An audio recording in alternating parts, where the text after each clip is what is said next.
of you. Good morning, sir. Good morning, all of you. Good morning, sir. Very good morning, all of you. Good morning, sir. Okay, yesterday we had started with a very important topic of financial accounting, that is LLP, Limited Liability Partnership. तो उसका introduction already मैंने आपको दे दिया है, आप सभी को मालूम है उसमें क्या करने है। 5 मिनट में ब्रीफ एक्सप्लेनेशन में करता हूँ कि exactly what is LLP. So LLP is a hybrid form of business organization. It is a combination of partnership firm and company. उसका एक मिक्सचर है, ना ये पार्टनरशिप फर्म है और ना ये कंपनी है. So it is a new form of business organisation. Normally अभी तक हमने देखा था sole trading concern, partnership firm, joint Hindu family business, cooperative society, company. So इसके बाद एक नया फॉर्म डेवलप हो चुका है, that is called as LLP, that is limited liability partnership. इधर मिनिमम कितने मेंबर्स पार्टनर्स चाहिए? 2 पार्टनर्स चाहिए and maximum there is no limit. कितने भी लोग यहाँ पे ज्वाइन हो सकते हैं. Is it clear? यहाँ पे सबसे बड़ा एडवांटेज क्या है? यहाँ पे सबसे बड़ा एडवांटेज क्या है? पार्टनर्स का लायबिलिटी लिमिटेड रहते हैं. पार्टनर्स का लायबिलिटी क्या रहते हैं? लिमिटेड रहते हैं. मतलब कल को अगर कुछ नुकसान हुआ, कल को अगर कुछ नुकसान हुआ, लॉस हुआ और हमें सामने वाले को पैसा देने का पैसा कम पड़ रहा है, तो सिर्फ बिजनेस प्रॉपर्टी ही सेल आउट होएगा. कोई भी आके आपका पर्सनल, पार्टनर्स का पर्सनल या फिर प्राइवेट प्रॉपर्टी को टच नहीं कर सकता. Is it clear? लेकिन एवरीबॉडी नॉर्मल जो पार्टनरशिप फॉर्म है, नॉर्मल पार्टनरशिप फॉर्म है, वहां पे अगर ऐसा सिचुएशन आया, सामने वाले को पैसा देने का है, सो हम लोग बिजनेस प्रॉपर्टी से बेच-बाच के पैसे लेते थे और सामने देते थे और कम पड़ता था, तो पार्टनर्स का प्राइवेट पर्सन प्रॉपर्टी भी बेचा जाता था. तो वहां पे it was a biggest disadvantage था पार्टनरशिप फॉर्म में, that is unlimited liability. But यहां पे उसका नाम ही है लायबिलिटी पार्टनर्स का, कैसा रहेगा? Limited. So it is limited. नाम ही है, चैप्टर का नाम ही, और ये फॉर्म ऑफ बिजनेस ऑर्गेनाइजेशन है लिमिटेड लायबिलिटी पार्टनरशिप. इसके लिए एक एक्ट है. सो एक्ट होने के कारण इसके लिए एक लीगल स्टेटस है. सो एवरीबॉडी, एक्ट कौन सा है? That is LLP act 2008. And India में ये form of business organisation effective कब हो गया, रिकॉग्नाइज कब हो गया? उसका एक डेट था 31 मार्च 2009. 31 मार्च 2009 को ये यहां से 31 मार्च के बाद मतलब 1 अप्रैल 2009 onwards it was effective in India. Is it clear? Yes. और उसका नोटिफिकेशन 31 मार्च 2009 को आया था. Is it clear everybody? Yes और नो? यस. तो कल मैंने आपके साथ फॉर्मेट डिस्कस किया था. यहाँ पे 2 चीज हमें करने के, financial that is final accounts करने के, statement of assets and liabilities करने के, एंड स्टेटमेंट ऑफ प्रॉफिट और लॉस, मतलब ये इनकम एंड एक्सपेंडिचर. एंड और एक चीज, यहाँ पे एक बड़ा डिसएडवांटेज भी है, ये चैप्टर का एक डिसएडवांटेज. अगर एडवांटेज लिमिटेड लायबिलिटी है तो डिसएडवांटेज भी होना है. एडवांटेज है तो डिसएडवांटेज भी होते हैं. तो डिसएडवांटेज ये है कि LLP cannot raise funds. LLP cannot raise fund from the general public.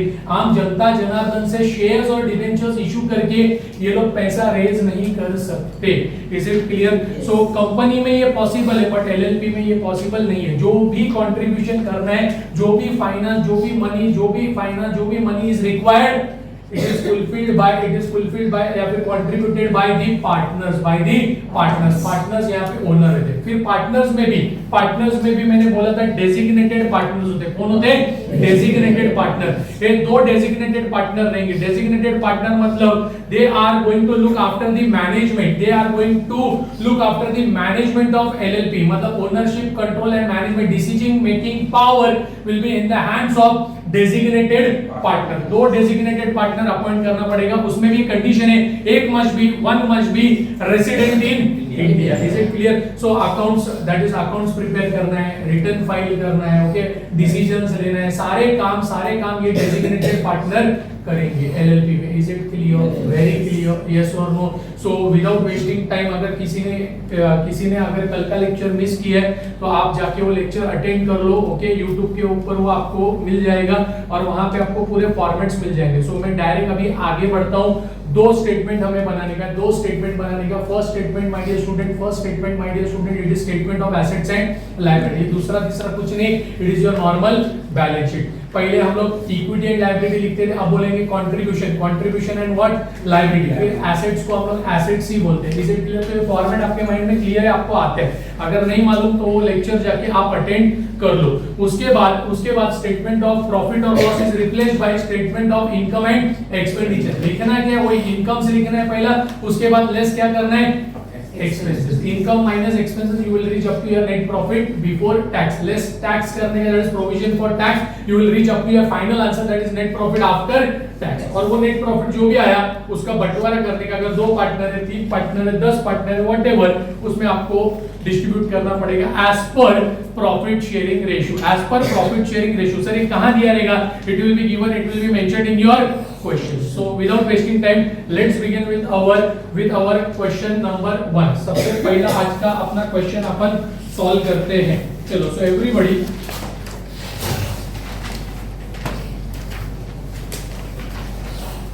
I hope आप लोग ने फॉर्मेट लिखा रहेगा पहले से। नहीं लिखा रहेगा तो जो मैं लिखूंगा तभी आपको लिखने का मेरे साथ। सो क्वेश्चन नंबर 1 मतलब सीरियल नंबर 1, और यहाँ पे क्वेश्चन नंबर 2 पहला सॉल्व करेंगे। सो क्वेश्चन नंबर 2 देखो, see question number 2।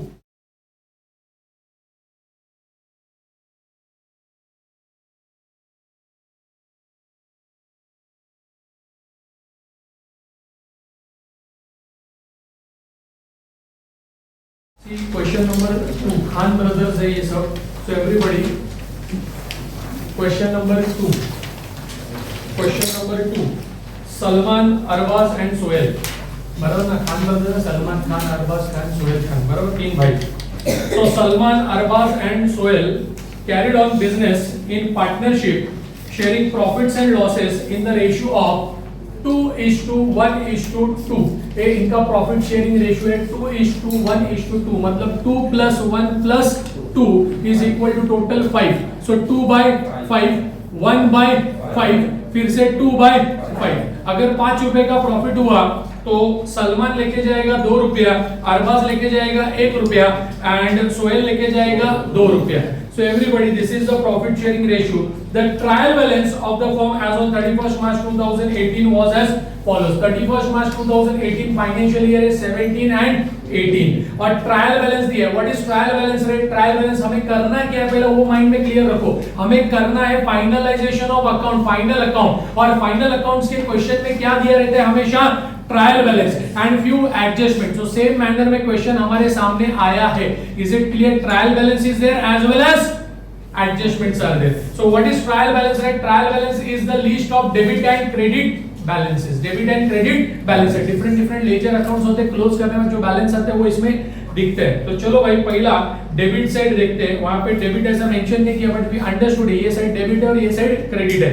So debit balances क्या क्या है, फटाफट डिसीजन लेते हैं। फॉर्मेट अगर थोड़ा भी मालूम रहेगा तो हम लोग आराम से ये चीज कर सकते हैं। So everybody, first transaction is, first item is plant and machinery. So my dear student, tell me plant and machinery किधर हिट होएगा? plant and machinery कौन से हेड में जाएगा? पहले आपको ये डिसाइड करना पड़ेगा। सुनो रे, ट्रायल बैलेंस, एवरीबॉडी जरा ध्यान दो, debit balances and credit balances. तो क्या क्या चीज आने वाला है? एकदम simple, same logic like final account, same logic like final account. So everybody here debit में क्या आएगा रे? जो भी एसेट्स रहेंगे वो कहां पे आएंगे? डेबिट साइड में। उसके बाद जो भी एक्सपेंसेस रहेंगे, क्या रहे? जो भी एक्सपेंसेस रहेंगे वो कहां पे रहेंगे? ट्रायल बैलेंस के डेबिट साइड में। फिर उसके बाद ट्रायल बैलेंस का क्रेडिट साइड में क्या क्या आएगा?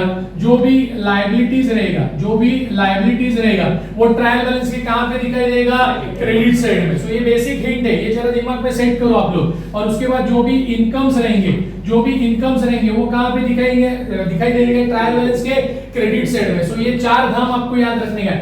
Assets and expenses will be reflected on trial balance debit side and liabilities and incomes will be reflected on your trial balance credit side. Is it clear? तो इससे अपने को ना डिसाइड करने में आसानी होएगा। सो इधर जो भी रहेगा वो एसेट्स रहेगा और जो बाकी का चीज रहेगा वो एक्सपेंसेस रहेगा। Is it clear? यस और नो? यस। और एक रूल है बचपन से 11वीं से पढ़ते आ रहे, trial balance is always having one effect. Trial balance is always having one effect. और इसके बाद वो लोग क्या देंगे नीचे, they will give you adjustments, they will give you adjustment 4 5 6 adjustment, max to max 6 adjustment रहेगा, मिनिमम 4 एडजस्टमेंट्स रहेगा। Adjustments are always having 2 effects, depend 2 effects, और इट माइट बी 3 इफेक्ट्स, और इट माइट बी कभी-कभी 4 effects भी आ सकते हैं depending upon the adjustment. मैं वापस एक बार बोल रहा हूं, कल भी मैंने बोला, लास्ट लेक्चर में भी बोला था, अभी भी बोल रहा हूं, आगे भी बोलता रहूंगा, जब ये क्वेश्चन हम पढ़ेंगे ना तो हम लोग ऐसा हमें फीलिंग आएगा कि कहीं हम 12th स्टैंडर्ड का फाइनल अकाउंट्स तो नहीं कर रहे। Is it clear? So 12th standard में हमने पार्टनरशिप फाइनल अकाउंट किया था, बराबर है? ये भी पार्टनरशिप फाइनल अकाउंट्स ही है, लेकिन थोड़ा सा at a higher level with the help of formats. उधर ऐसा कोई फॉर्मेट नहीं था, उधर ट्रेडिंग प्रॉफिट एंड लॉस आता था, उसका जगह किसने ले लिया, इधर statement of income and expenditure. उधर बैलेंस शीट बनाया था तो इधर भी बैलेंस शीट है, उधर बैलेंस शीट के लिए कोई फॉर्मेट नहीं था, टी फॉर्मेट था, जैसा मिलता था वैसा लिखते थे। लायबिलिटी में जो मिला वो लिख दिया, एसेट में जो मिला लिख दिया। अरे ये सुनो, यहाँ पे फॉर्मेट के हिसाब से जाने का है, और ये टॉपिक में हर एक स्टेप पे मार्क्स है।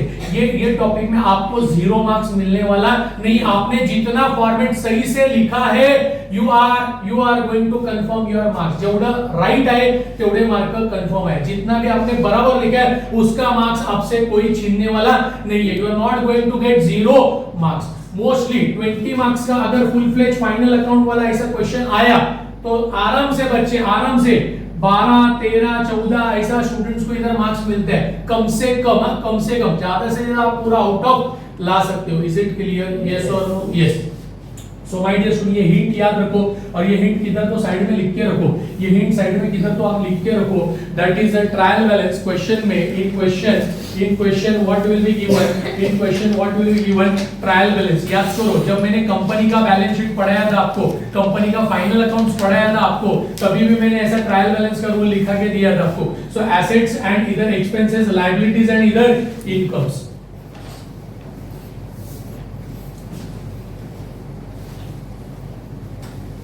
साइड में लिहून ठेवा, साइड में लिख के रखो, trial balance debit credit. Debit में क्या, एसेट्स एंड एक्सपेंसेस, लायबिलिटीज में अपना, क्रेडिट में लायबिलिटीज एंड इनकम। सिर्फ आपको आइडेंटिफाई करने को आना होता है बस। और वो आप आइडेंटिफाई कब करोगे, जब भी आपका अच्छा ग्रिप किसके ऊपर होगा, फॉर्मेट। बस फॉर्मेट बेस्ड है, फॉर्मेट प्रिपेयर करो और फिर मार्क्स कंफर्म करो। चलो आगे हो गया, लिखा। चलो अभी फटाफट आप मेरे को आंसर देंगे। पहले तो आप मेरे को आंसर देंगे, डेबिट साइड में वो एसेट है क्या एक्सपेंस है, बराबर? क्योंकि asset always shows debit balance and expense, nominal account, debit all expenses and losses. वही लॉजिक है यहाँ। प्लांट एंड मशीनरी, ये पहला नाम है प्लांट एंड मशीनरी। मतलब एक बात तो माइंड में क्लियर कर लो, वही एसेट है, बराबर है? ये अंतरात्मा का आवाज है, एसेट है। लेकिन एसेट में कहां पे लिखने का, तो एसेट में कहां पे जाएगा, ये जाएगा आपका फिक्स्ड एसेट में। किधर जाएगा, फिक्स्ड एसेट में। मालूम है क्या, कल पढ़ाया था मैंने, gross fixed asset minus depreciation and amortisation and finally मिलता है नेट फिक्स्ड एसेट। तो हम लोग फिक्स्ड एसेट का शेड्यूल बनाएंगे और उसमें इसको हाईलाइट करेंगे। Is it clear? कल जिन्होंने लास्ट लेक्चर मिस किया है, डरने का गरज नहीं है। आज जितना समझेगा वो आपका, जो नहीं समझ में आएगा आज इमीडिएटली जाके YouTube पे पहला लेक्चर 1 इंट्रोडक्शन लेक्चर देख लेने का, अच्छे से उसको प्रॉपर्ली समझ लेने का, तो आगे का लेक्चर्स आपका इजी हो जाएगा। चलो आगे, उसके बाद आफ्टर दिस इन्वेस्टमेंट्स। तो इन्वेस्टमेंट्स किधर जाएगा भाई, इन्वेस्टमेंट्स। तो यहाँ पे इन्वेस्टमेंट की हेड में जाएगा, तो इन्वेस्टमेंट्स आगे लिख दो। Naming is very very important. अगर आप प्रॉपर्ली नेमिंग कर लोगे, trial balance is having one effect, वो एक इफेक्ट कहां पे जा रहा है वो अगर यहाँ पे लिख लिया तो पोस्टिंग हम धड़ाधड़ फटाफट कर सकते हैं। Next is sales return. ये सेल्स रिटर्न का मतलब क्या होता है, माल कुछ तो बेचा था लेकिन कुछ खराब माल था, डिफेक्टिव माल था, तो वो वापस आ गया, तो सेल किया वो चीज वापस आ गया। सेल करते हैं तो क्रेडिट, दैट इज क्रेडिट में रहता है, क्रेडिट व्हाट गोज आउट। लेकिन माल खराब है तो debit what comes in. So my dear student, अपने को इसको क्या करना पड़ेगा, माइनस, पुट माइनस साइन। ये चीज हम डेबिट में नहीं लिख सकते, ये अपने सेल से माइनस करने का। तो क्रेडिट साइड में जरा एक नजर मार दो और देखो सेल्स है क्या, जरा चेक कर सेल्स है क्या, उधर एक डॉट मार दे, एक डॉट कर दो सेल्स की इधर। क्रेडिट साइड में जाओ सेल्स, वो डॉट आपको हाईलाइट करेगा कि भाई कुछ तो वहां पे जगह छोड़ने का है। Same as final accounts of company की तरह ही इसको मैं सॉल्व कर रहा हूं, बल्कि उससे भी ये इजी है। कंपनीज का जो फाइनल अकाउंट है उससे भी ये पार्ट इजी है। चलो आगे बढ़ो। इसके बाद furniture. So furniture is our fixed asset. It is a fixed asset, tangible. Furniture and fixtures is a tangible asset. Motor vehicle, so it is also a fixed asset. लिख दो FA fixed asset. Naming एकदम properly करो. Land and building, it is a fixed asset. It is a fixed asset. Purchases, my dear student, purchases. So purchases कहाँ पे जाएगा? अभी पहले ये डिसाइड करो परचेज है क्या? ये डेबिट में, ट्रायल बैलेंस के डेबिट में, ये एसेट है क्या एक्सपेंस है? तो it is a expense. Common से जब हम कुछ कोई चीज परचेज करेंगे तो हमसे पैसा जाएगा. और परचेजेस ये हमको बार बार ये एसेट परचेज नहीं किया, रॉ मटेरियल वगैरह या फिर रेडीमेड कुछ गुड्स बेचने के लिए खरीदा रहेगा. So everybody expenses. कल मालूम है ना एक कोड वर्ड मैंने आपको बोला था, कोड वर्ड सिखाया था, याद है क्या? RPC करके, और उसके बाद PPAP, उसके बाद CD, बराबर है, उसके बाद OE, that is Ram Prasad Choubey. पा अगर करेगा तो सीडी से सीधा OA ऊपर चला जाएगा. तो ये कोड वर्ड था. तो उसमें का ये जो P है, this P stands for what रे? Purchases. That is purchases. Are you getting my point? Yes और नो? यस. उधर आगे लिख दो परचेसेस, वो परचेसेस में जाएगा. फिर उसके बाद है opening stock. So opening stock कहां पे आएगा? देखो ओपनिंग स्टॉक और क्लोजिंग स्टॉक के लिए एक जगह है. कहां पे रे? इनकम्स में. याद करो कल मैंने आपको बोला था पहला इनकम्स में क्या क्या आता है? ग्रॉस सेल्स आता है, ग्रॉस टर्नओवर मतलब ग्रॉस सेल्स. उसके बाद आता था अदर इनकम, और उसके बाद आता था increase and decrease in stock. क्या आता था रे? Increase and decrease in stock. So everybody increase and decrease in stock में जाएगा. लिख के रख income. Everybody increase and decrease in stock. अभी बहुत सारे बच्चे बोलेंगे सर ये तो आप क्रेडिट साइड में बोल रहे हो. So everybody this opening stock will be deducted. इसको अपने को क्या करने का? माइनस. डेबिट का चीज आप डेबिट में लिखो, या फिर डेबिट का चीज अगर आपको क्रेडिट में लिखने का तो क्या करने का? माइनस. क्या करने का? Minus. Opening stock, closing stock, दिसला. Always remember opening stock and closing stock आपको दिखाई दिया तो सीधा उठा के कौन से हेड में एडजस्ट करने का? Increase and decrease in stock. ये जो भी दोनों भी स्टॉक होते हैं वो अपने को उसी हेड में, that is increase and decrease in stock में एडजस्ट करेंगे. सर ओपनिंग स्टॉक कहां पे मिलेगा? ऑलवेज रिमेंबर साल के शुरुआत का जो स्टॉक रहता है वो आपको ट्रायल बैलेंस में मिलेगा. किधर मिलेगा? ट्रायल बैलेंस में. एंड क्लोजिंग स्टॉक आपको हमेशा एडजस्टमेंट में मिलेगा. कहां पे मिलेगा? एडजस्टमेंट में. Is it clear? यस और नो? यस. आगे उसके बाद सैलरीज किसको पे करते हैं? सैलरीज पेड टू स्टाफ किधर मानते हैं? ऑफिस में. लेकिन ये ऑफिस का खर्चा है, नो डाउट. कभी बचपन में अपन डायरेक्ट बोलते ऑफिस का खर्चा बोल के प्रॉफिट एंड लॉस का डेबिट में डाल देते हैं. लेकिन यहाँ पे पर्सनल एक्सपेंस में डालने का. किधर डालने का रे? पर्सनल एक्सपेंस में. यहाँ पे देखो ये जो P आया है ना, ये RPC और उसके बाद है P. ये P stands for that is personal expenses. Is it clear? Personal expenses मतलब amount paid to any amount paid to employees, that is staff हो सकता है या फिर वर्कर्स हो सकते हैं. चल उसके बाद आगे बढ़. ऑफिस का एक्सपेंसेस है. ऑफिस का एक्सपेंसेस अपन किधर डाल देंगे? ऑफिस का एक्सपेंस अभी देखो एक्सपेंस है अपन डेबिट साइड में. सो एक्सपेंसेस किधर डाल देंगे? ऑफिस का खर्चा एडमिनिस्ट्रेटिव एक्सपेंस में. किधर डालने का? एडमिनिस्ट्रेटिव एक्सपेंसेस में. चलो उसके बाद आगे बढ़ो. Rent and insurance. अभी रेंट एंड इंश्योरेंस में अब यहाँ पे थोड़ा सा कंफ्यूजन है. कोई लोग बोलते हैं सर रेंट एंड इंश्योरेंस है तो पहला नाम रेंट है तो उसको ऑफिस का रेंट बोल के एज्यूम करो. So everybody. और उसके बाद इंश्योरेंस है तो अपन क्या करते हैं? हमारे पास ऑलरेडी इंश्योरेंस नाम का हेड है. So we are going to put this into insurance. हम लोग उसको किधर डाल देंगे? इंश्योरेंस में. एक्चुअली जब भी आपको एग्जाम में आएगा तो ये अलग करके देंगे. रेंट अलग करेंगे और इंश्योरेंस अलग कर देंगे. एवरीबॉडी आगे बढ़ो. उसके बाद अकाउंटेंट का फीस उसको अपन किधर लिखेंगे? देखो अकाउंटेंट का fees and payment to auditor, ये दोनों में फर्क है. ये पेमेंट टू ऑडिटर कल मैंने एक्सप्लेन किया था. देखो यहाँ पे आता है payment to auditor, it is paid to CA. And CA कभी अकाउंट बनाता नहीं है, वो अकाउंट्स को क्या करता है? वेरीफाई करता है. He checks the account whether it is right और रॉन्ग. समझिए अकाउंटेंट कौन होते हैं? Accountant, normal accountant prepares the account. So उसको भी कुछ ना कुछ तो फीस देना पड़ेगा, सैलरी देना पड़ेगा. तो ये अकाउंटेंट फीस ये ऑपरेट कहां से करेगा? तो ऑफिस से ऑपरेट करेगा. तो देखो ऑफिस का खर्चा मतलब एडमिनिस्ट्रेटिव मतलब ये ऑफिस एंड एडमिनिस्ट्रेटिव।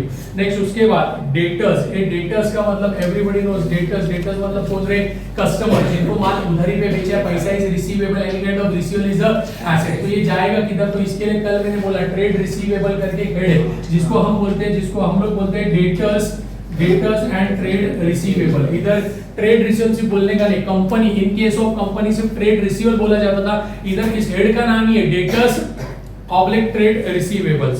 सो ये वहां पे लिखना पड़ेगा। कैश एट बैंक, एक कैश एट बैंक, कैश दो टाइप का होता है, cash in hand and cash at bank. So my dear student ये हिट होएगा कैश एंड कैश इक्विवेलेंट में, कैश एंड कैश इक्विवेलेंट में, दैट इज एसेट। ये एसेट है, सब एसेट्स आपको डेबिट साइड में सब एसेट ही मिलेंगे। नेक्स्ट उसके बाद देखो ड्राइंग्स, सलमान, अरबाज और सोहेल। ये ड्राइंग्स मतलब क्या, what do you mean bye drawings? ये बचपन से हम लोग सुनते आ रहे हैं। तीनों ने बिजनेस जब चालू किया तो कुछ ना कुछ तो कंट्रीब्यूशन किया रहेगा एज अ कैपिटल, लेकिन अगर पर्सनल यूज के लिए उनको कुछ पैसे का जरूरत पड़ा, कौन से यूज के लिए? पर्सनल यूज के लिए, तो उन्होंने वहां से पैसा निकाला। कहां से पैसा निकाला? एलएलपी से, दैट इज पार्टनरशिप बिजनेस में से पैसा निकाला for personal use, that is called as drawings. Drawings मतलब amount withdrawn from the business for personal use. तो इट इज सलमान ने 30,000 रुपए ढापा रहे, अरबाज ने 15,000 और सोहेल ने बोला मैं क्या को पीछे हटूं, तो उसने तो सबसे ज्यादा पैसा ढाप लिए 47,500। सो एवरीबॉडी अभी ये कहां जाएगा, कहां पे? तो ड्राइंग्स मतलब पैसा बिजनेस में से गया एवरीबॉडी। तो अपन इसको कहां पे हाईलाइट करेंगे, लिख के रखो माइनस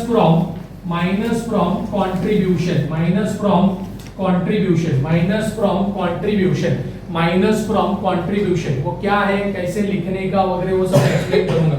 अभी फिलहाल लिख के रखो ट्रायल बैलेंस में अगर ड्राइंग्स दिखते हैं तो आपको कंट्रीब्यूशन से माइनस करने हैं। What is contribution? The capital which is initially invested by the partners in LLP, उसको बोलते हैं कंट्रीब्यूशन। सो इन्होंने पार्टनर्स ने जो कंट्रीब्यूट किया था बिजनेस में से, अगर उनको पर्सनल यूज के लिए कुछ पैसा चाहिए तो जो कंट्रीब्यूट किया था उसमें से ये लोग पैसा विड्रॉ कर लेंगे। क्लियर है? जरा सीरियसली लो ये चैप्टर को, 20 मार्क्स के लिए आने वाला है। आगे उसके बाद bill receivable, it is a part of trade receivable. So ये कौन से हेड में जाएगा? डेटर्स ऑब्लिक ट्रेड रिसीवेबल उसमें जाएगा। सो सिर्फ इतना याद रखो, कंपनी के मामले में उस हेड का नाम क्या था रे?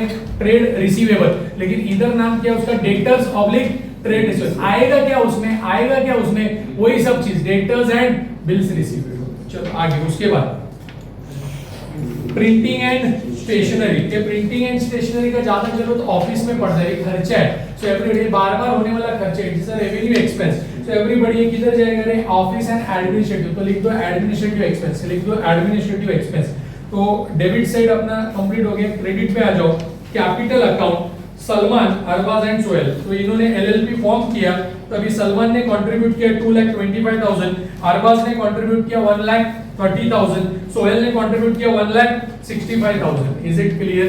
सो ये एक प्रकार का कंट्रीब्यूशन बाय पार्टनर्स है, तो आपको अभी क्रेडिट साइड में आने का या तो लायबिलिटी रहेगा या तो इनकम रहेगा। बिजनेस के लिए ये capital it is one type of liability. आज पैसा बिजनेस बोल रहा है, आज एलएलपी बोल रहा है, आज पैसा लिया पार्टनर से, फ्यूचर में वापस देने का है। सो लिखो ये किधर जाएगा? कंट्रीब्यूशन रिसीव्ड में। किधर जाएगा? कंट्रीब्यूशन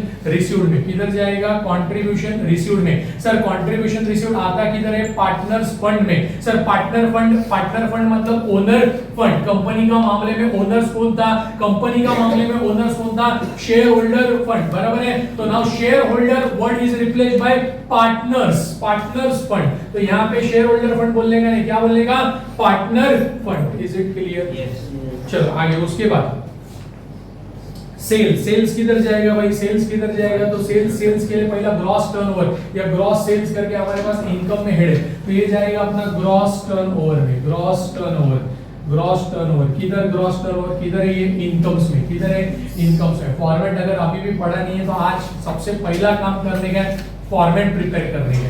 चलो आगे बढ़ो। आफ्टर दिस ट्रेड क्रेडिटर्स, एक क्रेडिटर्स किधर जाता है, क्रेडिटर्स किधर जाता है, तो everybody it's a liability, creditors and trade payable, इस हेड में इसको डालने का, क्रेडिटर्स एंड ट्रेड पेएबल नाम ही इसका, कंपनी में ट्रेड पेएबल नाम था, लेकिन इधर इसका नाम है क्रेडिटर्स एंड ट्रेड पेएबल, सिर्फ ट्रेड पेएबल के पहले क्रेडिटर लिखा, आएगा क्या इसमें, आएगा क्या इसमें, आएगा क्या इसमें, सो चार चीज मैंने कल बोला था, नॉर्मली दो चीज हमको मालूम है, अब मैं चार आइटम्स बोल रहा हूं, पहला तो इसमें क्रेडिटर्स आते हैं, दूसरा बिल्स पेएबल आते हैं, उसके बाद आउटस्टैंडिंग एक्सपेंसेस जो अदर करंट लायबिलिटी में आता था कंपनी के मामले में, वो इस हेड में आएगा, and then my dear student income received in advance जो अदर करंट लायबिलिटी में कंपनी में आता था, वो अभी इस हेड में अपने को लिखने का, इज इट क्लियर? चल आगे बढ़, आफ्टर दिस इसके बाद आगे बढ़, कमीशन, अब ये कमीशन किधर भी आ सकते हैं, कमीशन अगर ट्रायल बैलेंस के डेबिट में होता तो इसको हम बोलेंगे पेड, और ये ट्रायल बैलेंस के क्रेडिट साइड में है तो इसको बोलेंगे हम रिसीव्ड। सो कुछ भी अगर रिसीव्ड फॉर्म में आते हैं, तो उसको हम लोग बोलेंगे it is our other income, तो कहां पे इसको डालने के, अदर इनकम में। कल मैंने बोला था एवरीबॉडी याद रहेगा, तो कल मैंने बोला था कुछ भी अगर रिसीव्ड फॉर्म में आया, rent received, commission received, dividend received, discount received, royalty received, interest received, तो कुछ भी अगर रिसीव्ड फॉर्म में आया तो it is treated as other income. Okay sir, आपको कैसे पता चला ये रिसीव्ड ही है करके? सो ये ट्रायल बैलेंस के क्रेडिट में दिया है, सो कमीशन अगर ट्रायल बैलेंस के क्रेडिट, सिर्फ कमीशन ही नहीं, रेंट, इंटरेस्ट, पर में commission, discount, dividend, royalty, interest, ये अगर क्रेडिट में है तो उसको एज्यूम करने का इट इज रिसीव्ड, और ये सब नाम अगर डेबिट में है तो इसको एज्यूम करने का it is paid, it is allowed. Is it clear? Debit में तो ये खर्चा है, क्रेडिट में तो ये इनकम है, याद रखो। Is it clear? आगे बहुत सारे नाम आने वाले, इधर कमीशन आया, अगला सब में इंटरेस्ट आएगा, फिर उसके अगले सब में डिस्काउंट आएगा, उसके अगले सब में रेंट आएगा। So everybody logic must be clear. चलो आगे बढ़ो, उसके बाद बिल्स पेएबल, ये बिल्स पेएबल किधर जाएगा रे? बिल्स पेएबल बोलो जल्दी फटाफट, बिल्स पेएबल किधर जाएगा? क्रेडिटर्स एंड ट्रेड पेएबल में। फिर उसके बाद बैंक से लिया हुआ लोन, कोई भी बैंक, देखो बैंक से लोन लिया तो कोई भी बैंक बिना गिरवी रखे, बिना सिक्योरिटी रखे, कोई एसेट गिरवी रखे बगैर लोन मिलने वाला नहीं है। अगर वैसा लोन होता तो लोग ब्रैकेट में लिख के देते हैं अनसिक्योर्ड, यहाँ कुछ बोला नहीं है तो हम एज्यूम प्रिज्यूम करेंगे this is our liability, it is a secured loan, it is a secured loan. कुछ भी दिया नहीं तो एज्यूम करने का it is a secured loan यहाँ पे। नेक्स्ट उसके बाद बैंक ओवरड्राफ्ट किधर जाएगा? It's a liability. So excess funds हमने हमारे करंट अकाउंट पे निकाला है, so everybody bank overdraft is our short term borrowings, liability में ये सब आएगा। फॉर्मेट आपको प्रिपेयर करना है, आप जितना जल्दी फॉर्मेट प्रिपेयर करते हो, बात करते हो with proper understanding, things will become more and more easy for all of you. चल आगे बढ़, उसके बाद आई थिंक अपना लायबिलिटी साइड भी खत्म हो गया, ये टैली करके दिया है 125,41,750, यस और नो? यस। चलो उसके बाद उन्होंने वर्ड लिखा है एडिशनल इंफॉर्मेशन, मतलब ही कुछ उसमें एडजस्टमेंट्स रहेंगे, कुछ इंफॉर्मेशन रहेंगे, तो अपने को जरा प्रॉपरली इसको रीड करके समझना है, एनालाइज करना है। सो एवरीबॉडी पॉइंट नंबर 1 देखो, 11वीं से लेके 15वीं तक इवन आगे भी पढ़ाई करेंगे तो एडजस्टमेंट में मोस्ट प्रोबेबली पहला वाला जो एडजस्टमेंट रहता है वो क्लोजिंग स्टॉक रहता है। सो एवरीबॉडी देखो, closing stock that is stock on 31st March 2018, that is our closing stock, साल के आखिरी दिन का स्टॉक was valued at 1,66,250। तो इसका दो इफेक्ट, जरा आप लोग थोड़ा सा सोचो, विजुअलाइज करो, मैंने ऑलरेडी आपको पढ़ाया है, इसका दो इफेक्ट कहां पे जाएगा, सो एडजस्टमेंट नंबर 1 का दो इफेक्ट, क्लोजिंग स्टॉक का दो इफेक्ट कहां पे जाएगा? सो सर ये बनाने का कैसा, सुनो ये बनाने का कैसा, पहला statement of assets and liability बनेंगे, उसके बाद statement of income and expenditure. So everybody वो हिसाब से मेरे को बोलो, पहले बैलेंस शीट में कहां पे इसका इफेक्ट जाएगा? तो पहला इफेक्ट जाएगा इन्वेंटरीज में, बरोबर? यस और no? Closing stock balance sheet में किधर जाएगा? इन्वेंटरीज में हम स्टॉक लिखते हैं, क्लोजिंग स्टॉक लिखते हैं। और दूसरा इफेक्ट जाएगा इंक्रीज और डिक्रीज इन स्टॉक में, इंक्रीज और डिक्रीज इन स्टॉक, ये जाएगा, ये इफेक्ट जाएगा बैलेंस शीट में, और ये इफेक्ट जाएगा अपना इनकम एंड एक्सपेंडिचर में, इनकम एंड एक्सपेंडिचर में। Is it clear? Two effects, adjustments are always having two effects. तो ये अगर फॉर्मेट कल समझा है आपको, या फिर घर पे जाके एक बार लिखा है आपने, बोल बोल के अगर लिखा है, अगर आपको फॉर्मेट आता है तो आपको समझ में आएगा एग्जैक्टली मैं यहाँ पे क्या बोल रहा हूँ, क्या एक्सप्लेन करने का कोशिश कर रहा हूँ। तो साइड में लिख के रखो, मतलब ये पोस्टिंग करते समय अपना काम आसान हो जाएगा। Depreciation, point number 2, depreciation on land and building is 5%, furniture is 10%, plant and machinery 20% and motor vehicle at 20%. So चार फिक्स्ड एसेट्स है, चार फिक्स्ड एसेट्स है, उसके ऊपर डेप्रिसिएशन है। तो इसका इफेक्ट्स आप मेरे को बताने वाला हूं। एक बैलेंस शीट में किधर जाएगा और इनकम एंड एक्सपेंडिचर का स्टेटमेंट में किधर जाएगा। बैलेंस शीट मतलब वही statement of assets and liability. So मेरे को बोलना, बचपन से हम पढ़ते आए, everybody knows minus from fixed asset, fixed asset में से डेप्रिसिएशन कैलकुलेट करके माइनस करने का। अरे बराबर है। और दूसरा इफेक्ट कहां पे जाएगा? Income and expenditure. तभी फाइनल अकाउंट पढ़ा था, तभी हम लोग लिखते थे प्रॉफिट एंड लॉस में। अब अपन कहां पे लिखेंगे? इनकम एंड एक्सपेंडिचर में। लेकिन कहां पे लिखने का, कौन से हेड में लिखने का? तो that is depreciation and amortisation नाम का एक हेड है, बराबर। सर ये कहां पे है? तो ये देखो PRC, फिर उसके बाद PACD, ये देखो SID, D stands for depreciation and amortization। तो ये आपको इनकम एंड एक्सपेंडिचर का जो स्टेटमेंट बनाएंगे उसमें अपने को लिख के दिखाना पड़ेगा। चलो उसके बाद अब इसके लिए अपने को अलर्ट रहने का है, अपने को ये सब कार्यक्रम अपने को वर्किंग नोट में करना पड़ेगा। इसके लिए आपको ये नंबर डालना पड़ेगा। जरा नंबर सेकंड देखो कौन से इस पे नंबर आएगा। Land and building, furniture, plant and machinery, motor vehicle, सब जरा ढूंढो। ये आपके ट्रायल बैलेंस में है क्या? ये ट्रायल बैलेंस में है क्या? जरा ढूंढो। प्लांट एंड मशीनरी को सबसे पहले नंबर डाल दो, सेकंड मिला क्या रे? Furniture, motor vehicle, land and building तीनों एक साथ है, उसको भी नंबर डाल दो, number second. Is it clear? बगा एक फील आएगा, अंदर से एक फील आएगा, कहीं हम 12th स्टैंडर्ड का फाइनल अकाउंट तो नहीं कर रहे। सो सेम डिट्टो वहां से 12th स्टैंडर्ड के टेक्स्ट बुक से उठा के ये सम यहाँ पे लाया है। ओके एवरीबॉडी, करते का सगळ्यांना सिर्फ इसको अपने फॉर्मेट में, एलएलबी के फॉर्मेट में इसको सॉल्व करने का। क्लियर? किसने लाया ऐसा? सर आपने लाया क्या? मैंने नहीं लाया, ये सिलेबस वाले लोग ने लाया है, ये पब्लिशर लोग ने लाया है। आप कोई भी टेक्स्ट बुक उठा के देखेंगे तो आपको ये सब कॉमन सम्स दिखाई देंगे जो 12th स्टैंडर्ड के टेक्स्ट बुक से उठा के रखा हुआ है। चलो आगे बढ़ो। After this third point, provide. कभी भी प्रोवाइड वर्ड आया तो समझ जाने का this is a provision. Provide for following outstanding expenses, underline कर, आउटस्टैंडिंग एक्सपेंसेस। तो माय डियर स्टूडेंट, बचपन से हम पढ़ते आ रहे हैं, मैं अलग से आपको ऐसे एडजस्टमेंट लिखा के नहीं दे रहा हूं, आपको आपके माइंड में क्लियर है। आउटस्टैंडिंग एक्सपेंसेस, इसका दो इफेक्ट, आउटस्टैंडिंग एक्सपेंसेस का हमेशा दो इफेक्ट जाते हैं। एक होता है पहला इफेक्ट आता है दैट इज व्हाट रे? प्लस। पहला इफेक्ट सुनो, पहला इफेक्ट दैट इज व्हाट? मैं इधर लिखता हूं। एक आता है प्लस और दूसरा आता है बैलेंस शीट का लायबिलिटी। मतलब मैंने बहुत बार ऐसा लिखा है, प्लस और लायबिलिटी। आउटस्टैंडिंग एक्सपेंस का कांसेप्ट पहला मालूम होना होगा। What do you mean by outstanding expenses?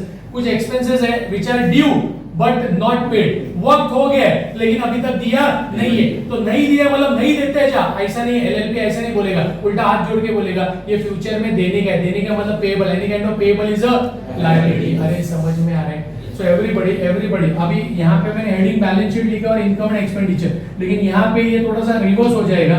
सो यहाँ पे पहला फिर लिखता हूँ मैं प्लस। ये प्लस कहाँ पे करने का? उस पर्टिकुलर एक्सपेंस में जाके। और दूसरा इफेक्ट अपने को इसका दिखाना पड़ेगा एज अ लायबिलिटी। लेकिन लायबिलिटी बोल के किधर? ये है क्या चीज? ये आउटस्टैंडिंग एक्सपेंस है। क्या है रे? Outstanding expense. और आउटस्टैंडिंग एक्सपेंसेस लिखने का जगह, किधर है? Creditors and trade payable. Creditors and trade payable, ये हेड में क्रेडिटर्स एंड बिल्स पेबल आते हैं, उसके साथ outstanding expenses and income received in advance भी लिखने का, जो कंपनी में हम अदर करंट लायबिलिटी में लिखते थे। तो इफेक्ट यहाँ पे क्या जाएगा? दूसरा इफेक्ट क्रेडिटर्स एंड किधर रे? Trade payable. क्रेडिटर्स एंड किधर रे? Trade payable. Is it clear? Yes और नो? यस। इसका मैं एडजस्टमेंट का इफेक्ट्स का पेपर आपको मैं सेंड करूंगा, प्रिंट आउट दे दूंगा नेक्स्ट लेक्चर में। Is it clear? तो आज जितने भी सम्स में एडजस्टमेंट है वो मैं यहाँ पे डिस्कस कर रहा हूँ। तो यहाँ पे कंसेप्ट क्लियर। ये कुछ नया चीज नहीं है, ऑलरेडी हमने कंपनी के मामले में किया है, ये ऑलरेडी हमने एसवाई बीकॉम में भी पढ़ा है। ओके, सिर्फ इसको फॉर्मेट में अपने को डालने का। दो इफेक्ट, प्लस और प्लस टू एक्सपेंस। लेकिन विच एक्सपेंस? कौन से एक्सपेंस में? Add to expense. कौन सा एक्सपेंसेस आउटस्टैंडिंग है? तो देखो दो एक्सपेंसेस आउटस्टैंडिंग है। एक है सैलरीज 20,000 एंड दूसरा है प्रिंटिंग एंड स्टेशनरी। तो जरा सैलरी जो लिखा है ना, सैलरी उसके बाजू में सैलरीज का पोस्टिंग किधर होता है, मतलब पर्सनल एक्सपेंस में। किधर होते हैं? Personal expense. सैलरीज किधर ब्रैकेट में लिख के रख, पर्सनल एक्सपेंसेस। और प्रिंटिंग एंड स्टेशनरी जो है ना, प्रिंटिंग एंड स्टेशनरी वो किधर रिकॉर्ड होता है, वो हम लोग कहां पे ट्रांसफर करेंगे? सो एडमिनिस्ट्रेटिव एक्सपेंस। किधर है? Administrative expenses. तो ये जो कार्यक्रम अपने को करने का ना, सैलरी का 20,000 और प्रिंटिंग एंड स्टेशनरी का 6,000, ये प्लस करने के लिए किधर जाना पड़ेगा? हेड वाइज उसका नोट के हिसाब से अपने को जाना पड़ेगा। अरे समझ में आ रहा है? सैलरी का अमाउंट 20,000 सैलरीज में प्लस करने का। And next is my dear student, next is printing and stationery का अमाउंट प्रिंटिंग एंड स्टेशनरी में जाके प्लस करें। इफेक्ट वही है, प्लस। एंड दूसरा effect creditors and trade payable में लिखने का। Is it clear? अब इसके लिए नंबर डालना पड़ेगा। नंबर डालने के लिए ट्रायल बैलेंस में आ जाओ, ट्रायल बैलेंस में आ जाओ। आगे ट्रायल बैलेंस में जरा ढूंढो सैलरीज है क्या? यस। और हमने उधर लिख के भी रखा था, वो पर्सनल एक्सपेंस है। नंबर डाल दो, नंबर 3। उसके बाद एवरीबॉडी, उसके बाद प्रिंटिंग एंड स्टेशनरी है क्या? एकदम लास्ट में, एकदम ट्रायल बैलेंस का लास्ट आइटम देख, प्रिंटिंग एंड स्टेशनरी, उधर नंबर डाल दे। उधर भी लिख के रखा है हमने एडमिनिस्ट्रेटिव एक्सपेंसेस। यस और नो? यस। चलो भाई नंबर 3, ये नंबर्स हमको हाईलाइट करेगा भाई। इसका वर्किंग नोट तो कंफर्म करना ही करना है। ओके चल आगे बढ़। उसके बाद fourth point very very important, insurance of prepaid. मतलब प्रीपेड इंश्योरेंस एक खर्चा है, मतलब दिस इज प्रीपेड एक्सपेंसेस। तो अभी प्रीपेड एक्सपेंस मतलब इधर घंटी बजना मांगते हैं, प्रीपेड एक्सपेंसेस किधर जाएगा? So insurance prepaid expenses as on 31 March 2018 6250, closing के दिन कुछ प्रीपेड इंश्योरेंस है। अगले साल का पैसा अभी भरा है, तो अगले साल का लफड़ा अपने को इधर नहीं मांगता है इस अकाउंट में। तो अपन उसको क्या कर देंगे? माइनस। बचपन से पढ़ते आ रहे रे, 11वीं से पढ़ते आ रहे हम लोग। एवरीबॉडी प्रीपेड का इफेक्ट क्या आएगा? पहला इफेक्ट माइनस और दूसरा इफेक्ट एसेट। ये पैसा ये साल, अगले साल का पैसा हमने अभी भरा है, तो अगले साल का लफड़ा ये साल में नहीं मांगता है, तो क्या कर देने का? माइनस। लेकिन पैसा तो भर दिया है, बेनिफिट अभी तक मिला नहीं, तो बेनिफिट इज रिसीवेबल। आगे फ्यूचर में benefit is receivable, any kind of receivable is a asset. अब लफड़ा ये है कि माइनस किसमें से करना है? तो माइनस किसमें से करने का? तो भाई इंश्योरेंस में से करने। किसमें से? इंश्योरेंस। Minus from insurance. और दूसरा एसेट में तो लिखने का, लेकिन सर एसेट में किधर लिखने का? तो एसेट में लिखने का लोन्स एंड एडवांसेस में। किधर लिखने का? Loans and advance, because this is one type of advance. अरे समझा क्या? एक कल मैंने एक्सप्लेन किया था, कंपनी के मामले में दो नाटक रहते हैं, नॉन करंट एंड करंट। बराबर, लायबिलिटी में भी रहते हैं और एसेट में भी रहते हैं। इधर वो सब नाटक नहीं है, नॉन करंट वगैरह नाटक है ही नहीं। समझ में आ रहा है सबको? तो यहाँ पे जो कुछ हम डायरेक्ट लिखेंगे फॉर्मेट बेस्ड। और फॉर्मेट में मुझे याद है कल मैंने पढ़ाया था, पहले फिक्स्ड एसेट्स आता था, फिर इन्वेस्टमेंट आता था, फिर आता था लोन्स एंड एडवांसेस। उसमें अपने को ये दिखाना पड़ेगा, because this is one type of advance payment. अगले साल का पैसा हमने अभी दिया। ओके चलो आगे। सो लिख के रखो, साइड में इफेक्ट लिख के रखो। इंश्योरेंस के पास जाओ, इंश्योरेंस के इधर नंबर डाल दो, रेंट एंड इंश्योरेंस करके लिखा है ना। एक काम करो आप, वो जो रेंट दिख रहा है ना आपको, रेंट एंड इंश्योरेंस है ना, 38,750 दिख रहा है ना, उसको दो पार्ट में अलग अलग कर दो। सी रेंट है ना, उसको 750 कर दो, और इंश्योरेंस है ना, इंश्योरेंस को 38,000 कर दो। एवरीबॉडी, ऐसा एग्जाम में नहीं कर रहे हैं, और एग्जाम में ऐसा आएगा भी नहीं, अलग अलग करके आएगा। तो एवरीबॉडी रेंट को ना 750 कर दो और इंश्योरेंस को 38,000 रखो। Is it clear? बात वही है 38,750, लेकिन अपने को इंश्योरेंस के लिए स्पेसिफिकली जब मैं इसका पोस्टिंग करूंगा तब मेरे को बराबर से याद दिलाओ। मैं तो गाई गए, मेरे पास इधर चेंजेस किया हुआ नहीं है, तो आप मेरे को याद दिलाओ। इंश्योरेंस 38 है, और रेंट अलग है। अब आप मेरे को बोलो इसका जगह क्या रहेगा? इंश्योरेंस किधर जाएगा? इंश्योरेंस के हेड में, और रेंट किधर जाएगा? एडमिनिस्ट्रेटिव एक्सपेंस में। किधर जाएगा रे? रेंट काय का है? ये रेंट काय का है? हम लोग एज्यूम करेंगे ये ऑफिस का रेंट है, ऑफिस का जगह भाड़े का जगह है। सो एवरीबॉडी ऑफिस का रेंट पे किया, तो ये ऑफिस का खर्चा है, ऑल ऑफिस का खर्चा is recorded under the head office and administrative. तो उधर ऑफिस वर्ड लिखा नहीं जाता है, सिर्फ एडमिनिस्ट्रेटिव एक्सपेंस लिखा जाता है। Is it clear? चल आगे बढ़ो। फिर देखो, you are required to prepare. अभी वहां पे क्या प्रिंट हुआ है जरा मेरे को बोलो, वहां पे क्या प्रिंट करके दिया है? So everybody, yes perfectly correct. So everybody you are required to prepare पहला स्टेटमेंट ऑफ पहला क्या बोला है, statement of assets and liabilities, और उसके बाद बोला है statement of income and expenditure. तो दोनों चीज, तो पहला statement of assets and liabilities, तो पहला पूरा फॉर्मेट अपन धड़ाधड़ that is assets and liabilities का लिख देंगे। Is it clear? जिन्होंने लिखा है वो लोग उसको रिवाइज करो, तो ऐसे का जिन्होंने नहीं लिखा है वो लोग मेरे साथ लिखने वाले, ओके। और एवरीबॉडी नेक्स्ट उसके बाद हम लोग क्या लिखेंगे, statement of income and expenditure, okay. चलो सो first of all give heading in the books of LLP, solution number it is second,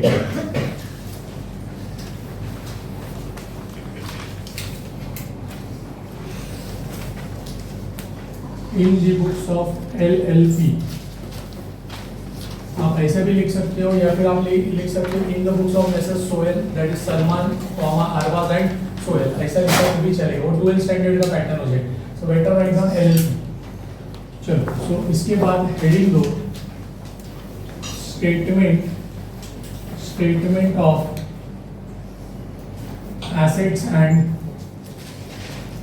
liabilities, statement of assets and liabilities as on 31st March 2018, 31st March 2018, 31st of March 2018। चलो particulars schedule rupees inner column and rupees outer column, rupees inner column and rupees outer column, rupees inner column and rupees outer column। चलो क्या format था धड़ाधड़ मेरे साथ लिखने का है, जिन्होंने लिखा है वो लोग रिवाइज करो, वो लोग उसको प्रॉपरली बाहर कर लो, और बाकी के जो एब्सेंट है वो मेरे साथ अभी लिखने वाले। Is it clear? Okay, yes और नो? यस। देखो इतना इसमें कवर हो रहा है कि रजत ये कट रहा है, हाफ आया थोड़ा। चलो सो एवरीबॉडी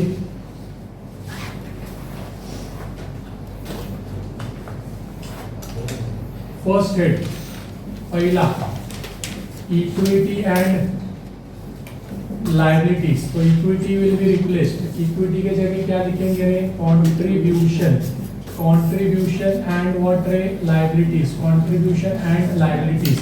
तो अभी ये आज पहला सम है, दिस इज फर्स्ट सम, इसके लिए मैं ये लिख रहा हूँ, लेकिन आगे का सम्स में आपको ये लिखना है एज अ होमवर्क, आपको ये लिखना है एज अ होमवर्क, कर देगा ये लिहून ठेवायचं, मतलब आगे का एक 2-4 सम के लिए अभी प्रिपरेशन करके रख देंगे।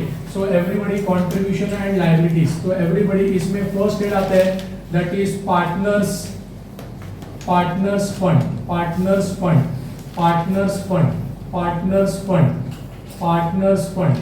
फंड में पहला आता है कंट्रीब्यूशन रिसीव्ड।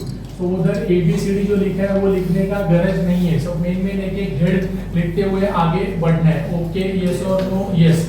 अरे कहते हैं सकाई वेगा लिंक नहीं, यहाँ से फॉर्मेट नहीं आ रहा तो फॉर्मेट देख सकते हो, आज ये पहला लेक्चर में it will be definitely considered.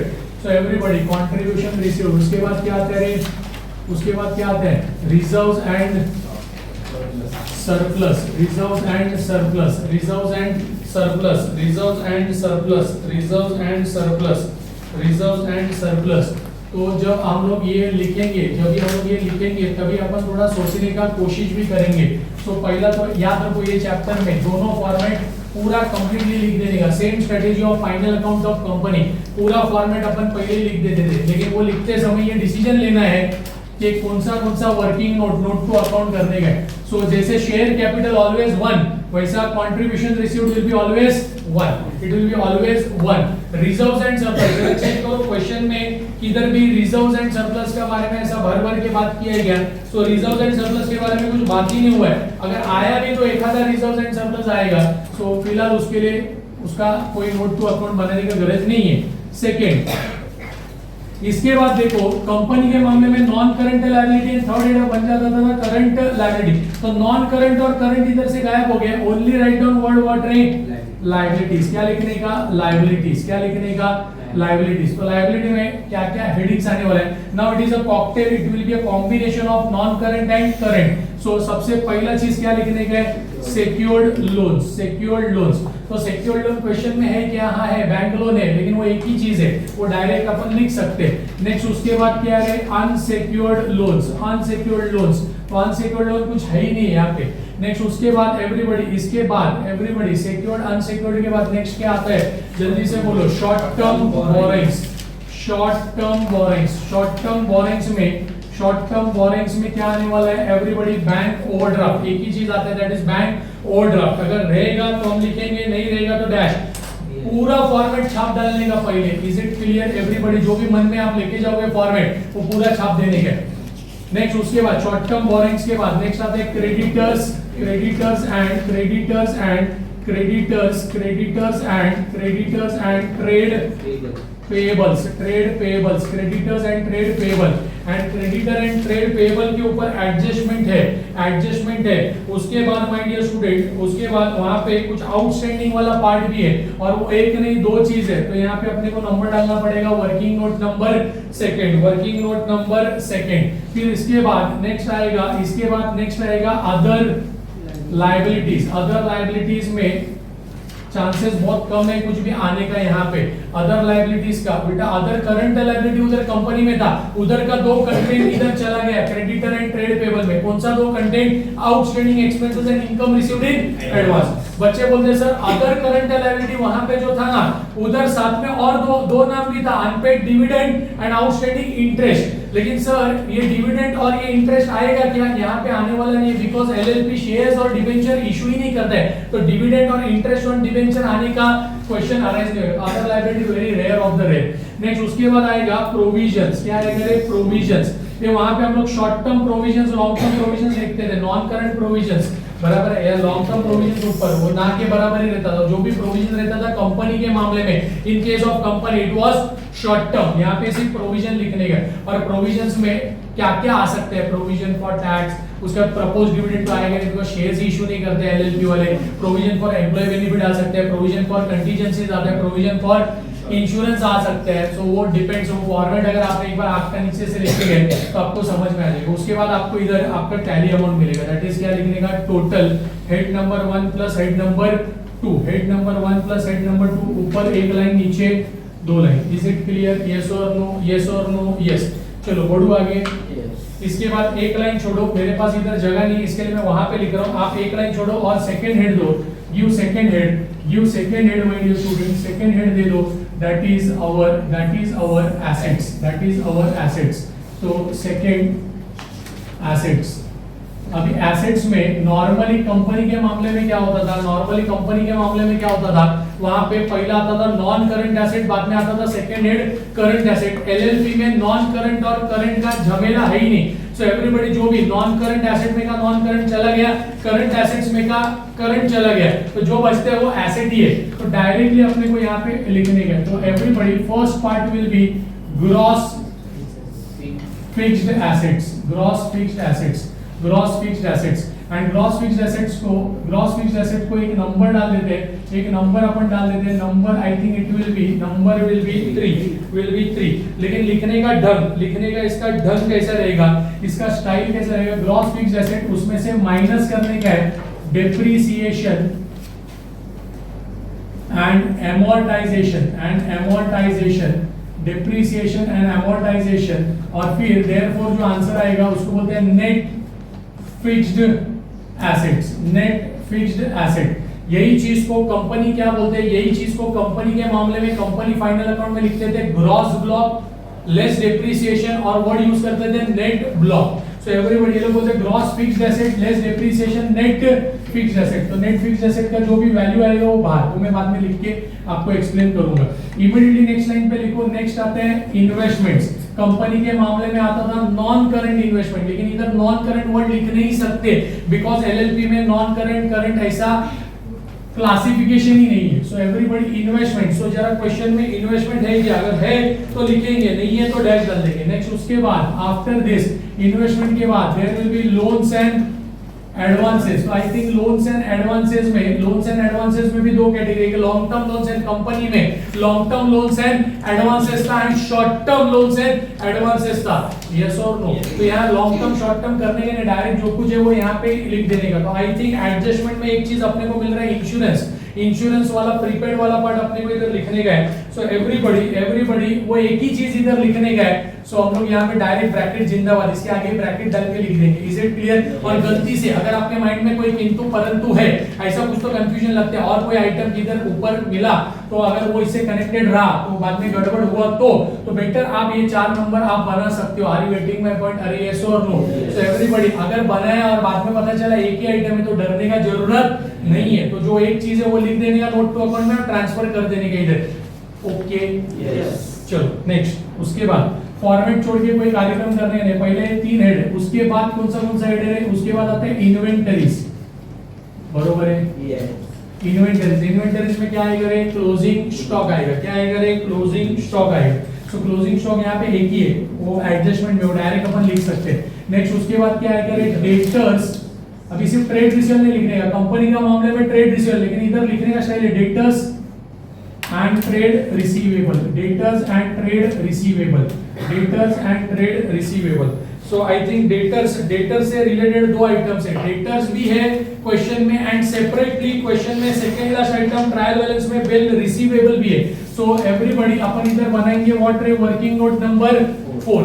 2 item, 2 चीज, 2 या 2 से ज्यादा अगर कुछ ट्रांजैक्शंस है तो वर्किंग नोट जिंदाबाद। आगे उसके बाद आफ्टर दिस फॉर्मेट छोड़ो मत, इसके बाद आता है cash and cash equivalent, cash and cash equivalent, cash and cash equivalent. So my dear student, cash and cash equivalent के बारे में जरा सोचो। सो आई थिंक क्वेश्चन में एक ही टाइप का कैश अपने को दिया हुआ था, कैश एट बैंक, तो वो अपन डायरेक्टली लिख सकते हैं, उसके लिए कोई वर्किंग नोट का फिलहाल जरूरत नहीं। हाँ 2 कैश रहता था, cash in and cash at bank, तो वर्किंग नोट जिंदाबाद। Is it clear?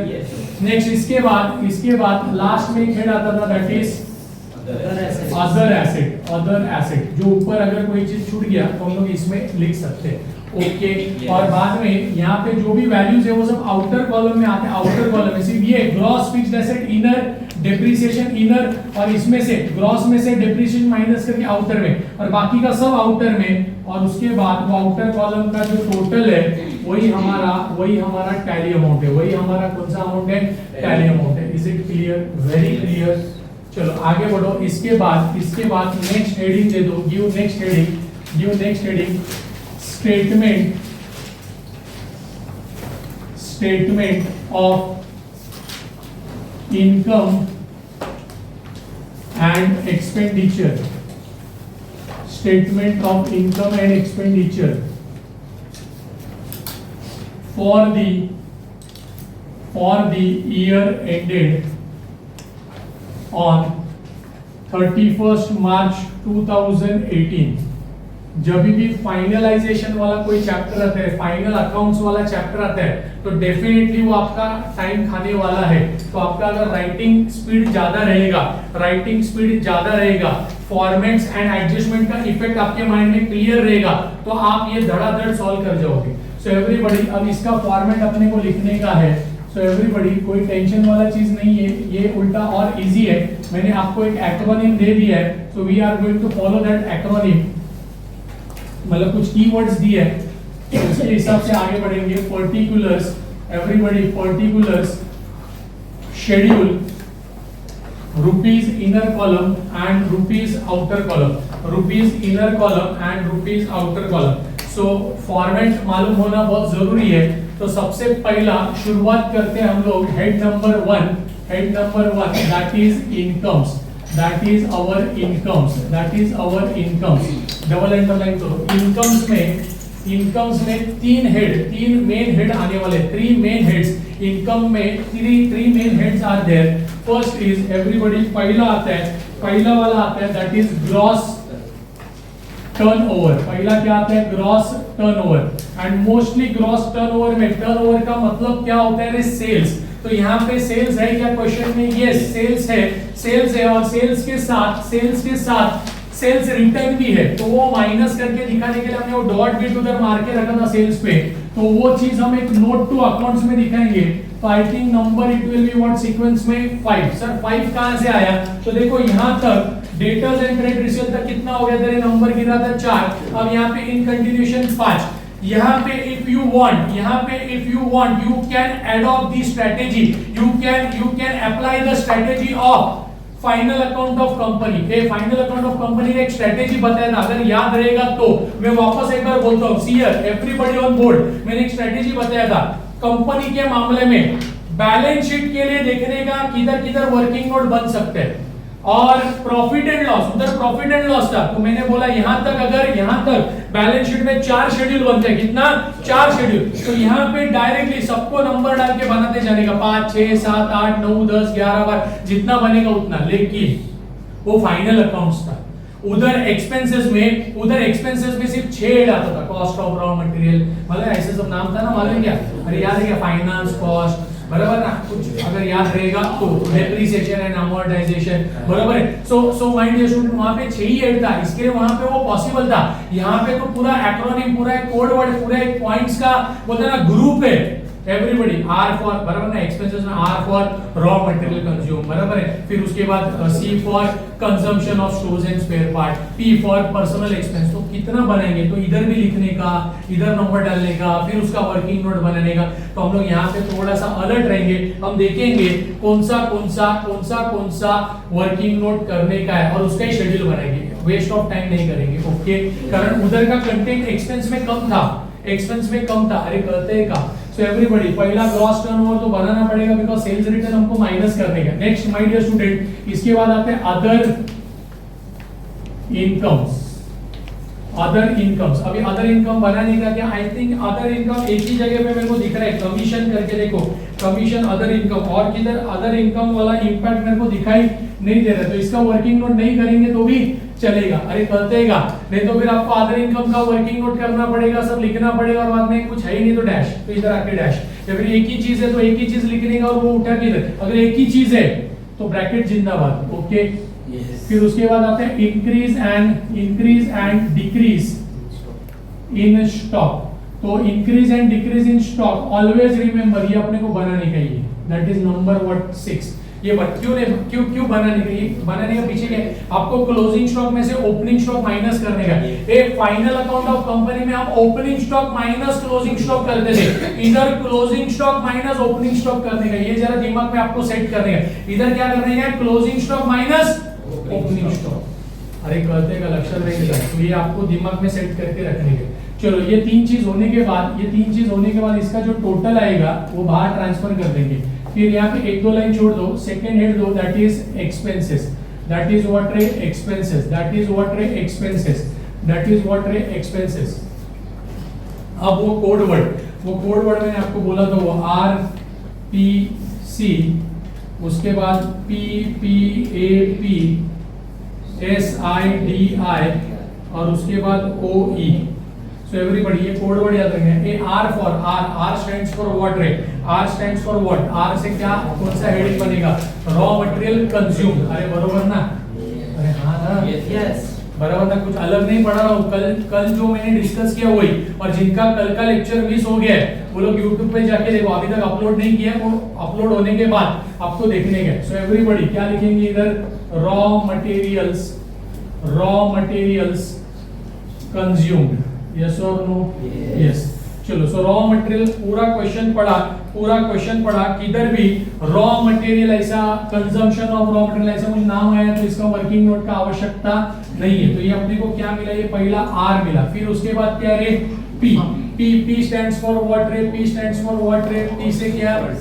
हाँ, पावर, कुछ दूसरा नाम, यस, परचेजेस। कोई पावर बोलते हैं, पावर एंड फ्यूल को आगे टाइम है, आगे आएगा तो परचेजेस। क्या आएगा रे? परचेजेस। तो पूरा क्वेश्चन पढ़ा, किधर भी डेबिट साइड में परचेजेस मिला नहीं। अगर होता परचेजेस तो डायरेक्टली इसके सामने परचेजेस बोल के लिख देते थे, लेकिन परचेजेस डेबिट में होता और क्रेडिट साइड में परचेज रिटर्न होता तो वर्किंग नोट जिंदाबाद, वर्किंग नोट करना पड़ता। तो यहाँ पे फिलहाल working note is not required. Next उसके बाद क्या आता है? C stands for everybody, C stands for consumption of stores and spare parts, consumption, everybody, consumption of stores and spare parts। ऐसा अगर कुछ दिखा तो अपने को इसका वर्किंग नोट करने के। फिलहाल डेबिट साइड ये खर्चा हम लोग एक्सपेंसेस डिसाइड कर रहे हैं, तो डेबिट साइड में ऐसा फिलहाल कुछ दिखा नहीं। अगर आया भी कोई चीज हमसे छूट भी गया और आया तो भी एक आधा चीज है तो हम डायरेक्ट सामने लिख सकते हैं। चलो तो ये पहला आर पी और सी हो गया, दैट इज राम प्रसाद चौबे, बराबर है। तो वो याद नहीं, आर से राम, पी से प्रसाद, सी से चौबे, वैसा याद नहीं रखने का। आर से रॉ मटेरियल कंज्यूम, पी से परचेजेस, सी से consumption of stores and spare parts. Next उसके बाद फिर से पी आया, P power and fuel.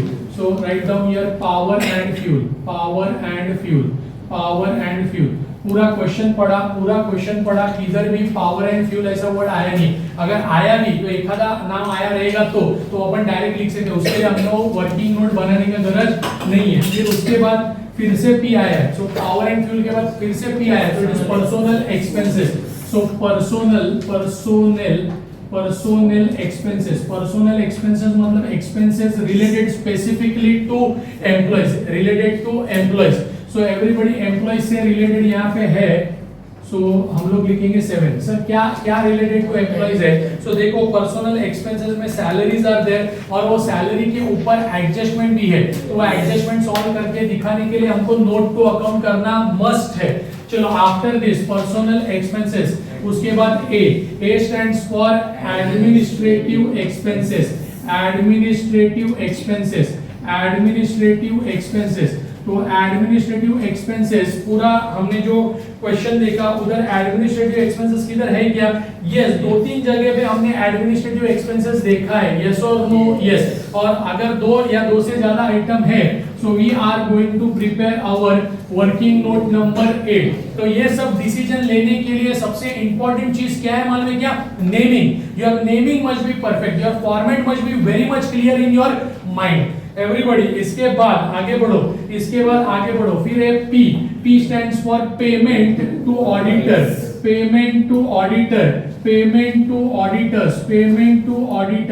So payment to auditor ऐसे यहाँ पे कुछ आया नहीं, अकाउंटेंट आया है, सो वो अकाउंटेंट वाला पार्ट है, वो एडमिनिस्ट्रेटिव है। सो एवरीबॉडी आगे बढ़ो। आफ्टर दिस इसके बाद S stands for selling expenses, तो इधर अपने को लिखना पड़ेगा सेलिंग एक्सपेंसेस। तो ऐसा सेलिंग एक्सपेंसेस वाला कोई नाटक इधर आया नहीं है। अगर आया एक आधा मिला सेल्स एक्सपेंसेस या फिर कोई शोरूम रेंट या फिर एडवर्टाइजिंग फ्री सैंपल, तो अपन एक आधा चीज मिला तो इधर लिख देंगे, नहीं मिला तो डैश। चलो एस हो गया। उसके बाद आता है आई स्टैंड्स फॉर इंश्योरेंस, यस और नो? इंश्योरेंस, और इंश्योरेंस का अपने को बनाना पड़ेगा working note number 9, because insurance भी है और इंश्योरेंस के ऊपर प्रीपेड इंश्योरेंस का एडजस्टमेंट भी है, तो एडजस्टमेंट सॉल्व करके दिखाने के लिए अपने को वर्किंग नोट लगेगा। चलो इसके बाद आगे बढ़ो, depreciation. So my dear student, we are going to write here depreciation and amortization, depreciation and amortization। what is amortization? कुछ भी अगर राइट ऑफ करने को बोला, मतलब कम करने को बोला, तो उसको बोलते हैं रिटर्न ऑफ का दूसरा नाम है amortization। सो इसको हम लोग को बनाना पड़ेगा 10, बिकॉज डेप्रिसिएशन इज देयर। ये मैं थोड़ा सा इसके ऊपर डिस्कशन करूंगा। डेप्रिसिएशन इज देयर और चार एसेट के ऊपर डेप्रिसिएशन है, सो दैट्स व्हाई अपन ये हेड बना देंगे। नेक्स्ट डेप्रिसिएशन का डी फॉर डेप्रिसिएशन, उसके बाद आई, और उसके बाद ये जो लास्ट में आई आते हैं, इट इज फॉर इंटरेस्ट। और ये इंटरेस्ट कौन सा है? तो दिस इंटरेस्ट इज डेबिट में, मतलब इट इज इंटरेस्ट पेड। अगर आया तो देख लेंगे, फिलहाल तो कुछ दिखाई नहीं रहा, और मिला एक आधा चीज तो डायरेक्ट सामने डाल देंगे, ओके। उसके बाद आते हैं ऊपर, ये जो ऊपर का हेड्स है, इसमें अगर कोई चीज मिस आउट हो गया, फिर यहाँ पे कोई चीज नहीं आते, तो लास्ट में अपने को लिखना पड़ेगा under the head other expenses. जिसका कोई नहीं उसका यहाँ पे खुदा नहीं, यहाँ पे कौन है? हाँ, अदर एक्सपेंसेस है। चलो सो अदर एक्सपेंसेस भी एक सेफर साइड में बना देते हैं। अगर कोई चीज ऊपर के हेड में नहीं किया तो फिर हम लोग उसको अदर एक्सपेंसेस में लिख देंगे। And next my dear student, हो गया इतना हो गया 11 हो गया।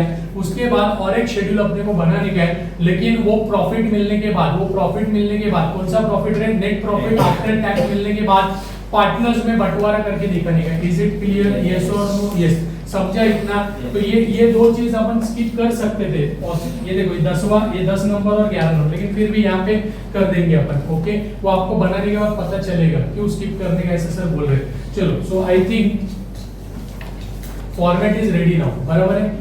अब सम चालू होएगी। अभी सम चालू है सर। अभी तक फिर क्या चल रहा था? ये प्री तैयारी था, बराबर? सम सॉल्व करने का पहले का ये तैयारी था। अरे कहतेगा। सो अभी अपना सम धड़ाधड़ अपन चालू करेंगे, लेकिन ये जो नंबर्स डाले ना, नंबर्स 1 2 3 4 5 6 7 8 9 10 11, तो ये 11 वर्किंग नोट्स भी अपने को बनाने हैं। 11 वर्किंग नोट्स। सर जगह कितना लगेगा? जगह तो बता दो। सो हर एक वर्किंग नोट के लिए 6 लाइंस, 5 to 6 लाइन छोड़ दो एक अंदाज से, और धड़ाधड़ कितना ये 11 वर्किंग नोट्स बना देंगे।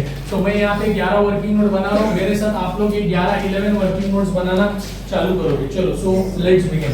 अभी मैं क्या करता हूँ, देखो ये वाला फॉर्मेट में रब करता हूँ, ये एक बोर्ड पे रख देता हूँ। Is it clear? यस और नो? अगर कुछ लिखने का बारी आया तो मैं आपको डायरेक्ट बोलूंगा, accordingly you are going to take decision. Okay, so give heading everybody.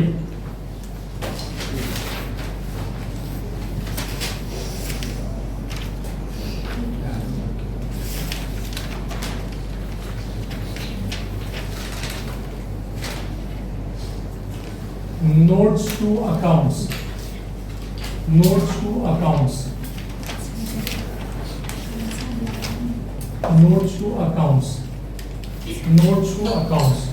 अभी यहाँ पे ऐसे कुछ शेड्यूल्स होने वाले हैं जहाँ पे सिंगल कॉलम से हम लोग वर्कआउट नहीं कर सकते, वहाँ पे मल्टीपल कॉलम्स हमें लगने वाले हैं। मल्टीपल कॉलम्स सर ऐसे कौन से शेड्यूल है फिर? तो सबसे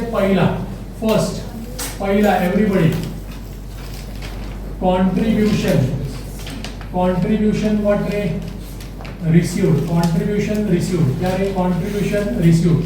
सो कंट्रीब्यूशन रिसीव्ड में कॉलम्स कैसे चलेंगे? देखो एवरीबॉडी कितने पार्टनर्स है? सो 3 पार्टनर्स है, तो अपने को इधर लिखना पड़ेगा पर्टिकुलर्स। कौन है भाई? पहला सलमान, फिर उसके बाद अरबाज और उसके बाद सोहेल। सो 3 जन का नाम लिख दो, everybody, Salman, Arbaaz and Sohail. So everybody, इसमें हम लोग here we are going to write our contribution. So इसके लिए एक 4 लाइन छोड़ दो, लीव 4 लाइंस। उसके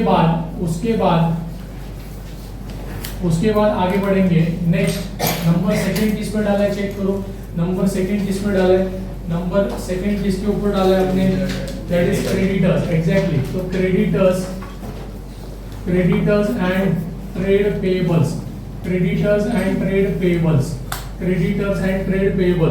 फिर उसके बाद क्रेडिटर्स एंड ट्रेड पेबल्स के बाद नेक्स्ट नंबर किसके ऊपर है? जरा देखो, नेक्स्ट नंबर देखो, आपके पास ये नंबर डाला हुआ है, तो डायरेक्टली आई थिंक एसेट्स में है, बराबर ना? ग्रॉस फिक्स्ड एसेट, लेकिन अपन नाम क्या लिखेंगे? That is fixed asset. और इधर 3 कॉलम निकाल लेंगे। कितने कॉलम निकालेंगे? 3 कॉलम्स। पहला particulars, first column will be gross, next will be depreciation and उसके बाद नेट। मतलब ग्रॉस फिक्स्ड एसेट का पहला column, depreciation second column and net fixed asset third column.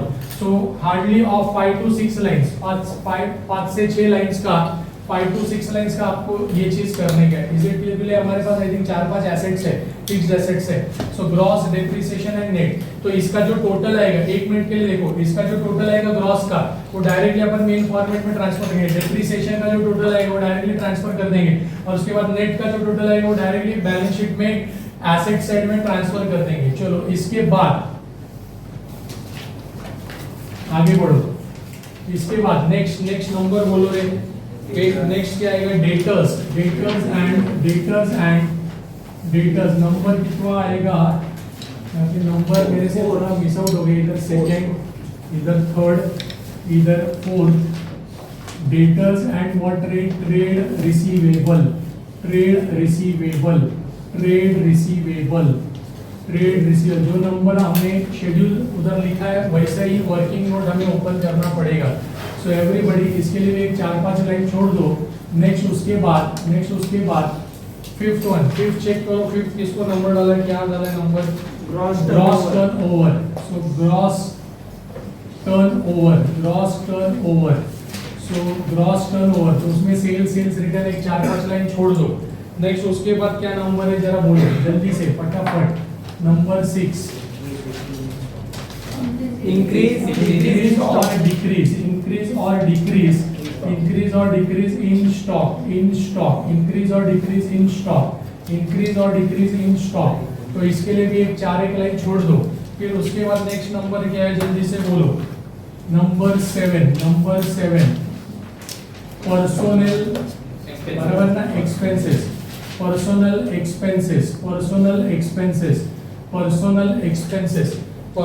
Expenses. उसके बाद इसके लिए भी एक 4-5 लाइन छोड़ दो। नंबर 8 एडमिनिस्ट्रेटिव एक्सपेंसेस मतलब ऑफिस का खर्चा, एडमिनिस्ट्रेटिव एक्सपेंसेस। फिर उसके बाद एवरीबॉडी एडमिनिस्ट्रेटिव में एक 4-5 लाइन छोड़ दो। उसके बाद my dear students that is number 9, क्या आएगा, इंश्योरेंस पहला आ रहा है, यस। ये डिप्रिसिएशन आएगा मेरे हिसाब से, बराबर, पहले डिप्रिसिएशन आएगा बाद में इंश्योरेंस आएगा ना, इंश्योरेंस, ओके। इंश्योरेंस एक्सपेंसेस, चलो इंश्योरेंस एक्सपेंसेस कितना, 9वां, 10वां, इसके लिए भी एक 4-5 लाइन छोड़ो। 10वां डेप्रीसिएशन, बरोबर ना, depreciation and amortization, so depreciation and amortization।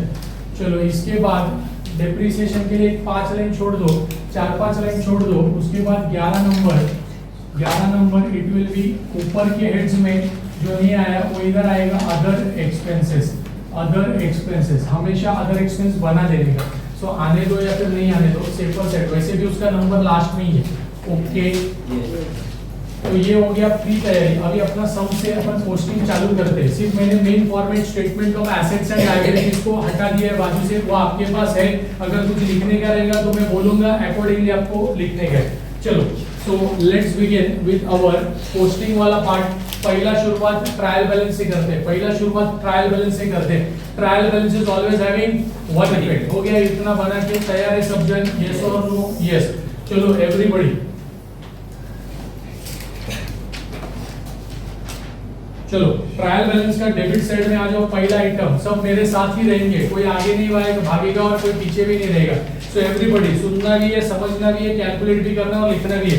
So everybody, plant and machinery 3,75,000। So assume that this is a gross fixed asset. So everybody, plant and machinery किधर लिखने का, फिक्स्ड एसेट का शेड्यूल में आ जाओ। Plant and machinery कितना value है उसका, 3,75,000। ये राइट डाउन ग्रॉस में 3,75,000, ग्रॉस कॉलम में लिखने का 3,75,000, बिकॉज डेप्रिसिएशन किधर है, एडजस्टमेंट में। सर अभी का तो डेप्रिसिएशन का एडजस्टमेंट सॉल्व करने का क्या, बिल्कुल नहीं।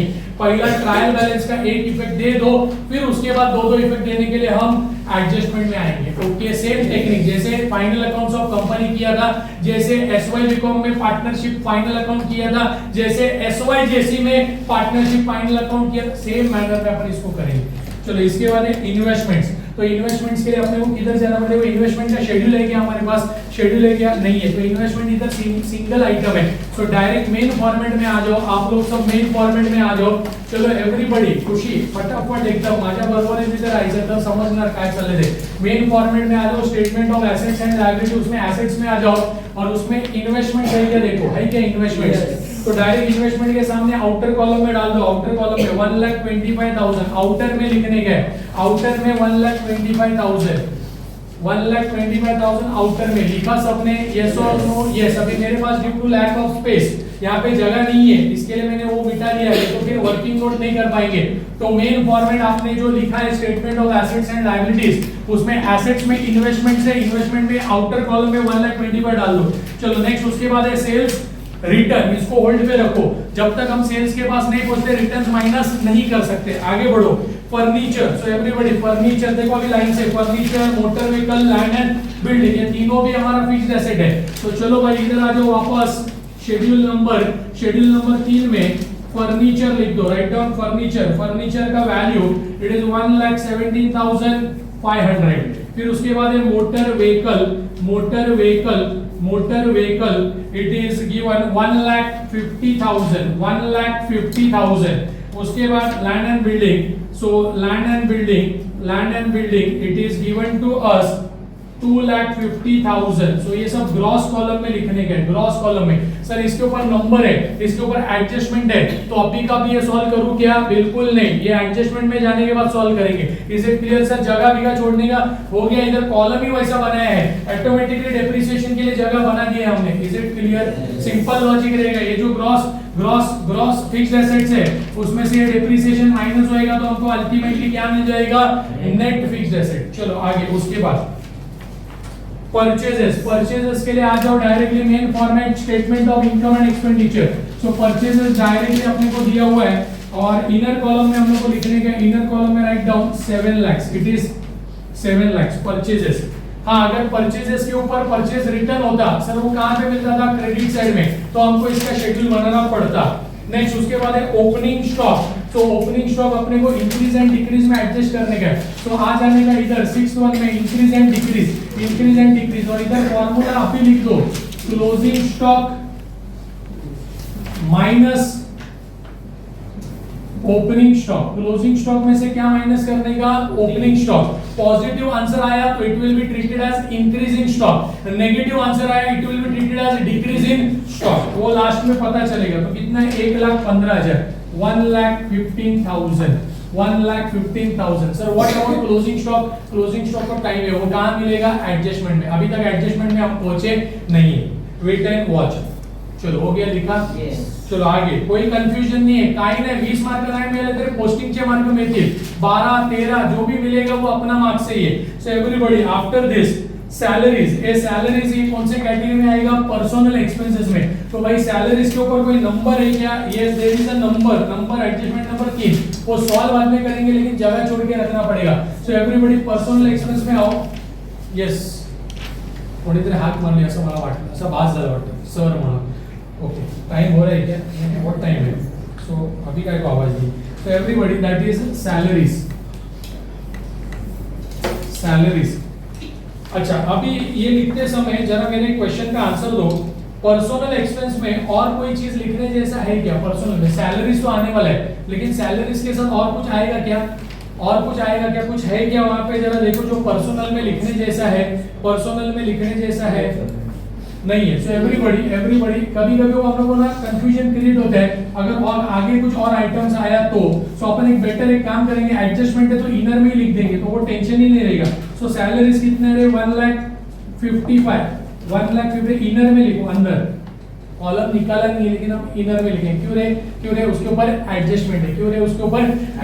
इसके नीचे एक लाइन छोड़ दो और एक लाइन ड्रॉ करो, अगर और कोई दूसरा चीज आया भी, या अगर और कोई पर्सनल में दूसरा चीज आया भी तो भी डरने का गरज नहीं है, वो चीज अपन बाहर लिखेंगे, इसका टोटल बाहर आएगा, दोनों को ऐड करके ग्रैंड टोटल मिल जाएगा। ओके, नेक्स्ट याच्यानंतर ऑफिस एक्सपेंसेस। तो ऑफिस एक्सपेंसेस के लिए आ जाओ एडमिनिस्ट्रेटिव में, ऑफिस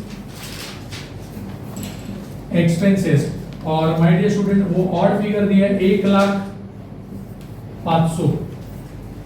इसके ऊपर कोई एडजस्टमेंट नहीं है, इसके लिए डायरेक्ट आउटर कॉलम है। उसके बाद मैंने जरा अलग किया है, रेंट को अलग किया है। रेंट 750 है, so rent is a office rent, so rent 750 लिखो।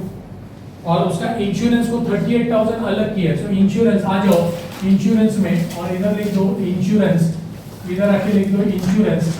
अभी हमको मालूम है इधर इंश्योरेंस में और कोई इंश्योरेंस को छोड़ के और कुछ आने वाला ही नहीं, तो यहाँ पे हम इनर में लिखने से अच्छा आउटर में लिख देंगे 38,000। इसके ऊपर जो एडजस्टमेंट है वो उसी कॉलम में आप सॉर्ट आउट कर देंगे। Is it clear? बच्चे बोलेंगे सर अगर हमने इनर में लिखा तो क्या होएगा? कुछ नहीं होएगा, उसका टोटल आपको आउटर में लिखना पड़ेगा। और क्या है बाद में? वही जो बाहर आया वो टोटल है, वो हमारा फाइनल आंसर है उस पर्टिकुलर इंश्योरेंस के हेड का। चलो भाई आगे बढ़ो, लाइन ब्रेक मत करो, लाइन से चलो एवरीबॉडी। सर इसके ऊपर एडजस्टमेंट है इंश्योरेंस पे, जो एडजस्टमेंट में जाएंगे तभी देखेंगे। फिर अकाउंटेंट का फीस है, तो अकाउंटेंट का फीस, अकाउंटेंट फीस, अकाउंटेंट कहां से ऑपरेट करेगा? From office.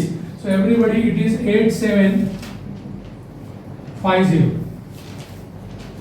नेक्स्ट उसके बाद है डेटर्स, डेटर्स 1,29,000, तो डेटर्स जाएगा डेटर्स एंड ट्रेड रिसीवेबल में। सो इधर आके लिख दो डेटर्स,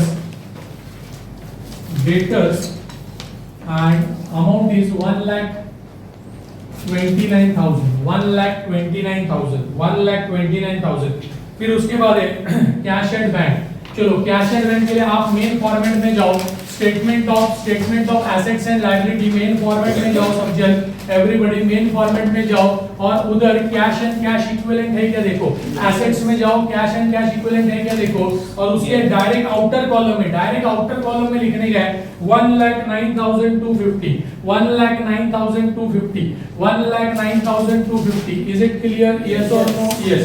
चलो इसके बाद आगे बढ़ो, ड्राइंग्स। अभी ड्राइंग्स कभी भी आते हैं तो मैंने आपको लिखा के दिया है, आपको ये याद रखने का है, drawings will be always deducted from contribution. So ये ड्राइंग्स को हम कंट्रीब्यूशन से माइनस करेंगे। सो एवरीबॉडी पहला हम लोग को यहाँ पे कंट्रीब्यूशन लिखना पड़ेगा। सुनो रे, पहला बिजनेस में तीनों, सुनो रे, पहला ये बिजनेस में तीनों पार्टनर्स कंट्रीब्यूशन करेंगे, उसके बाद अगर पर्सनल रिक्वायरमेंट है तो they are going to withdraw it. Is it clear? So अभी तक हमने कंट्रीब्यूशन लिखा नहीं है, लेकिन हम एक लाइन छोड़ देंगे, एक लाइन इधर छोड़ देंगे और लिख देंगे माइनस व्हाट रे, ड्राइंग्स, माइनस ड्राइंग्स।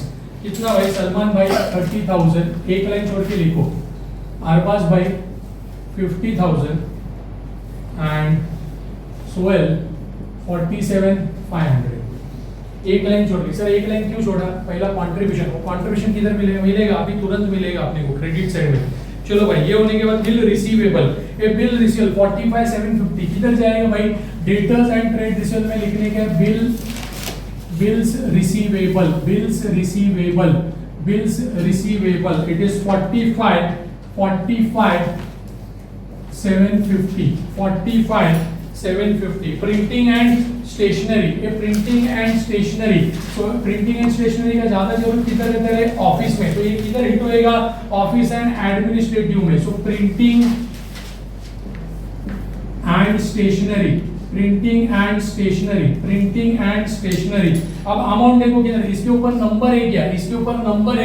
अरे इसके ऊपर नंबर है क्या? हाँ नंबर मेरे को दिख रहा है, नंबर रहेगा, 3 नंबर रहेगा, बराबर है। तो ये अमाउंट इनर कॉलम में लिखो, क्योंकि अपने को इसके ऊपर एडजस्टमेंट सॉल्व करने का। 17,250, एक लाइन छोड़ो, एक लाइन ड्रॉ करो, leave one line, draw one line, leave one line, draw one line. Is it clear? Yes और no? Yes. So I think debit side is comfortably completed. सिर्फ हमने sales return को छोड़ दिया है, वो अभी हम लोग तुरंत लिखने वाले। क्रेडिट साइड में आ जाओ, कैपिटल अकाउंट, सलमान, अरबाज और सोहेल तीनों ने कुछ कंट्रीब्यूशन किया है। कैपिटल मतलब कंट्रीब्यूशन, तो यहाँ पे आपको लिखना पड़ेगा capital account, that is contribution received from Salman. LLP में कितना पैसा सलमान ने कंट्रीब्यूट किया? 2,25,000। ये अरबाज ने कितना कंट्रीब्यूट किया? 1,30,000 एंड सोहेल ने कितना कंट्रीब्यूट किया? 1,65,000। Is it clear? यस और नो? यस। सो एवरीबॉडी इसके बाद अभी कुछ माइनस करने जाओ मत, वो लास्ट में जब अकाउंट क्लोज करेंगे तभी वो माइनस वगैरह करेंगे, अभी माइनस करने जाओगे गड़बड़ हो जाएगी। नेक्स्ट उसके बाद आफ्टर दिस सेल्स के लिए किधर जाना पड़ेगा अपने को? Gross turnover. So gross turnover किधर है जरा चेक करो, ये देखो gross turnover 5th schedule. Sales दिया हुआ है 14 लाख, इट इज 14,12,500, 14,12,500। और इसमें से एक ही चीज माइनस होने वाला जो डेबिट में छोड़ दिया था हमने, माइनस सेल्स रिटर्न डेबिट वाला 12,500, इसमें से माइनस कर दो। सो एवरीबॉडी इधर और कुछ नहीं है, सो दैट्स व्हाई यहाँ पे अपन टोटल निकाल सकते हैं। It is how much? 14 lakh. It is 14 lakh. तो ये हमारा नेट सेल्स अपने को मिल गया, यही नेट सेल्स को बोला जाता है, that is gross turnover. So everybody आगे बढ़ो। After this trade creditors, trade creditors किधर जाएगा? क्रेडिटर्स एंड ट्रेड क्रेडिटर्स में। तो I think schedule number 2 schedule number 2 creditors का वैल्यू ट्रेड क्रेडिटर जो नाम है वही लिखो trade creditors it is 2,17,500. Next commission is other income. So एक ही चीज है, अदर इनकम वाला एक ही चीज है. आ जाओ इनकम एंड एक्सपेंडिचर में इधर आप लिख सकते हो कमीशन. इट इज एक ही चीज है ब्रैकेट जिंदाबाद. Commission what received it is 12,250. कोई स्टूडेंट्स मेरे को ये डाउट पूछते हैं सर अभी एक ही चीज है और अगर हमने सपोज एक आधा वर्किंग नोट बना दिया तो रॉन्ग होएगा क्या? बिल्कुल नहीं. आपको वो एक ही चीज तो एक ही चीज लिख के दिखाने का.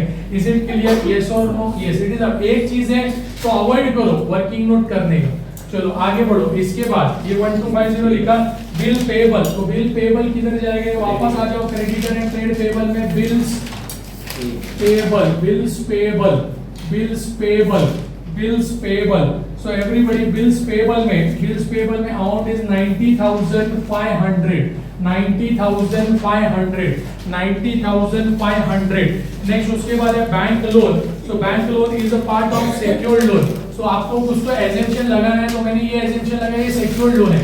So everybody आपके पास statement of assets and liabilities है, उसमें लायबिलिटी वाला पार्ट में आ जाओ. आ गए क्या लायबिलिटी वाले पार्ट में? सो लायबिलिटी वाला पार्ट में आके सेक्योर्ड लोन लिखा हुआ है क्या लिखा हुआ? उसके आगे ब्रैकेट में लिखो बैंक लोन. उसके आगे ब्रैकेट में लिखो बैंक लोन. सेक्योर्ड लोन करके आपने ऑलरेडी लिखा हुआ है, ब्रैकेट में लिख दो bank loan. And inner column में अमाउंट लिखो. इनर कॉलम में अमाउंट लिखो. सर इनर कॉलम में क्या? बिकॉज़ ऊपर हेड नंबर 1 है, ये हेड नंबर 2 है. सो एवरीबॉडी इनर कॉलम में लिखना पड़ेगा. सो इनर कॉलम में लिखो अमाउंट कितना दिया रे? 2,50,000. नेक्स्ट उसके बाद बैंक ओवरड्राफ्ट. सेम उधर ही एवरीबॉडी बैंक ओवरड्राफ्ट किधर जाएगा? शॉर्ट टर्म बोरोइंग्स में. सेक्योर्ड लोन के बाद अनसेक्योर्ड लोन लिखा रहेगा. उसके बाद आपने लिखा रहेगा शॉर्ट टर्म बोरोइंग्स. लिखा है क्या? उसके आगे ब्रैकेट डालो. एक ही चीज है शॉर्ट टर्म बोरोइंग में, एक ही चीज आता है बैंक ओवरड्राफ्ट. लिख दो bank overdraft. Write down bank overdraft. And इसका अमाउंट इनर कॉलम में लिख दो 50,000. 50,000. Is it clear? यस और नो? यस. ओके. तो हमारा ट्रायल बैलेंस का हमने पोस्टिंग कर दिया. ट्रायल बैलेंस का जिधर पॉसिबल एक इफेक्ट था वो हमने डैम कॉन्फिडेंटली दे दिया है. अभी अपन एडजस्टमेंट वाले पार्ट में आते हैं. एडजस्टमेंट में याद रखो दो इफेक्ट भूलना नहीं है. जब तक दूसरा इफेक्ट कंप्लीट नहीं होते अगला एडजस्टमेंट में नहीं जानेगा. So everybody stock on 31st March 2018 was valued at rupees 1,66,250. ये दो इफेक्ट, इसका दो इफेक्ट मैंने आपको लिखा के दिया है. एक बैलेंस शीट में और दूसरा that is statement of assets and liability में और दूसरा statement of income and expenditure में. तो बैलेंस शीट में कहां पे जाएगा? तो बैलेंस शीट में इन्वेंटरीज में जाएगा. किधर जाएगा? इन्वेंटरीज में. और दूसरा इफेक्ट किधर जाएगा? Increase and decrease in stock. So everybody पहला आ जाओ. पहले आप बैलेंस शीट मैंने रब किया आपके पास है. बैलेंस शीट का एसेट साइड में आ जाओ और वहां पे लोन एंड एडवांस के बाद इन्वेंटरीज रहेगा. है क्या इन्वेंटरीज? उसके आगे ब्रैकेट डालो, पुट अप ब्रैकेट और लिखो क्लोजिंग स्टॉक. ये क्या चीज है? 31 मार्च 2018 का स्टॉक है तो इसको एक नाम दो. इसको क्या बोलेंगे? Closing stock. ब्रैकेट में लिखो क्लोजिंग स्टॉक. और कितना वैल्यू है? 1 लाख. लिखने का किधर? आउटर कॉलम में. डायरेक्ट ये आउटर कॉलम है बिकॉज़ एसेट में 1 एंड 2 ऐसा कोई नाटक नहीं है. जो कुछ है वो एसेट्स का डायरेक्ट टोटल है. आउटर कॉलम में लिख दो 1,66,250. Is it clear? यस और नो? यस. चल आगे बढ़. इसके बाद ये एक इफेक्ट हो गया. जब तक दो इफेक्ट नहीं होते अगले एडजस्टमेंट में नहीं जानेगा. अब दूसरा इफेक्ट अपने को देने का increase and decrease in stock. So my dear student increase and decrease in stock वहां पे तो लिखा है देखो increase and decrease in stock. Number क्या है? 6. इसके लिए हम लोग 6 वाले शेड्यूल में आते हैं, वर्किंग नोट में आते हैं. सो ओपनिंग स्टॉक तो लिख दिया है. क्लोजिंग स्टॉक लिखने का तो क्लोजिंग स्टॉक है 1,66,250. 1,66,250 माइनस करो closing stock minus opening stock. कितना आएगा? माइनस करो 51,250 और इसको हम बोलेंगे positive answer. It is increase in stock. Sir इसको ट्रांसफर करूं क्या? उधर ट्रांसफर बिल्कुल नहीं. पहला ट्रांसफर नहीं कर रहे हैं. पहला अपना पूरा एडजस्टमेंट सॉल्व करो. क्लोजिंग वाला पार्ट जब चालू करेंगे एट दैट टाइम ये टोटल्स उधर ट्रांसफर करेंगे. अभी बीच में अगर ट्रांसफर गड़बड़ होने का चांसेस है. चलो अभी फिलहाल अपना अंतरात्मा हम लोग भटकती हुई आत्मा किधर भटक रहे? एडजस्टमेंट में. तो एडजस्टमेंट में दो इफेक्ट हो गया क्लोजिंग स्टॉक का. Yes comfortable it is done. Second one depreciation. So land and building पे 5%, फर्नीचर पे 10%, प्लांट एंड मशीनरी पे 20% और मोटर व्हीकल पे 20%। तो दो इफेक्ट, इसका दो इफेक्ट। पहले इफेक्ट बोलो, पहला इफेक्ट इधर जाएगा balance sheet oriented minus from fixed asset. So आज हम देखो थर्ड शेड्यूल, फिक्स्ड एसेट का शेड्यूल है अपने पास, बैलेंस शीट ओरिएंटेड है और यस और नो सबके ऊपर परसेंटेज बोला है। तो अकॉर्डिंगली लैंड एंड बिल्डिंग पे 5%, तो जरा ढूंढो इधर लैंड एंड बिल्डिंग कितना है, 2,50,000। कैलकुलेटर पे डाल 2,50,000 का 5% इंटू 5% का बटन। तो इधर डेप्रिसिएशन में लिख दो 2,50,000 के सामने बाजू में it is 12,500, it is 12,500, it is 12,500। क्यों रे, कौन सा कॉलम है, डेप्रिसिएशन का कॉलम है। लिखने का ढंग याद रखो, स्टाइल याद रखो, हाउ टू रिफ्लेक्ट इट। चलो उसके बाद क्या है, फर्नीचर का 10%, फर्नीचर 1,17,500, तो ये हो जाएगा 11,750, 11,750।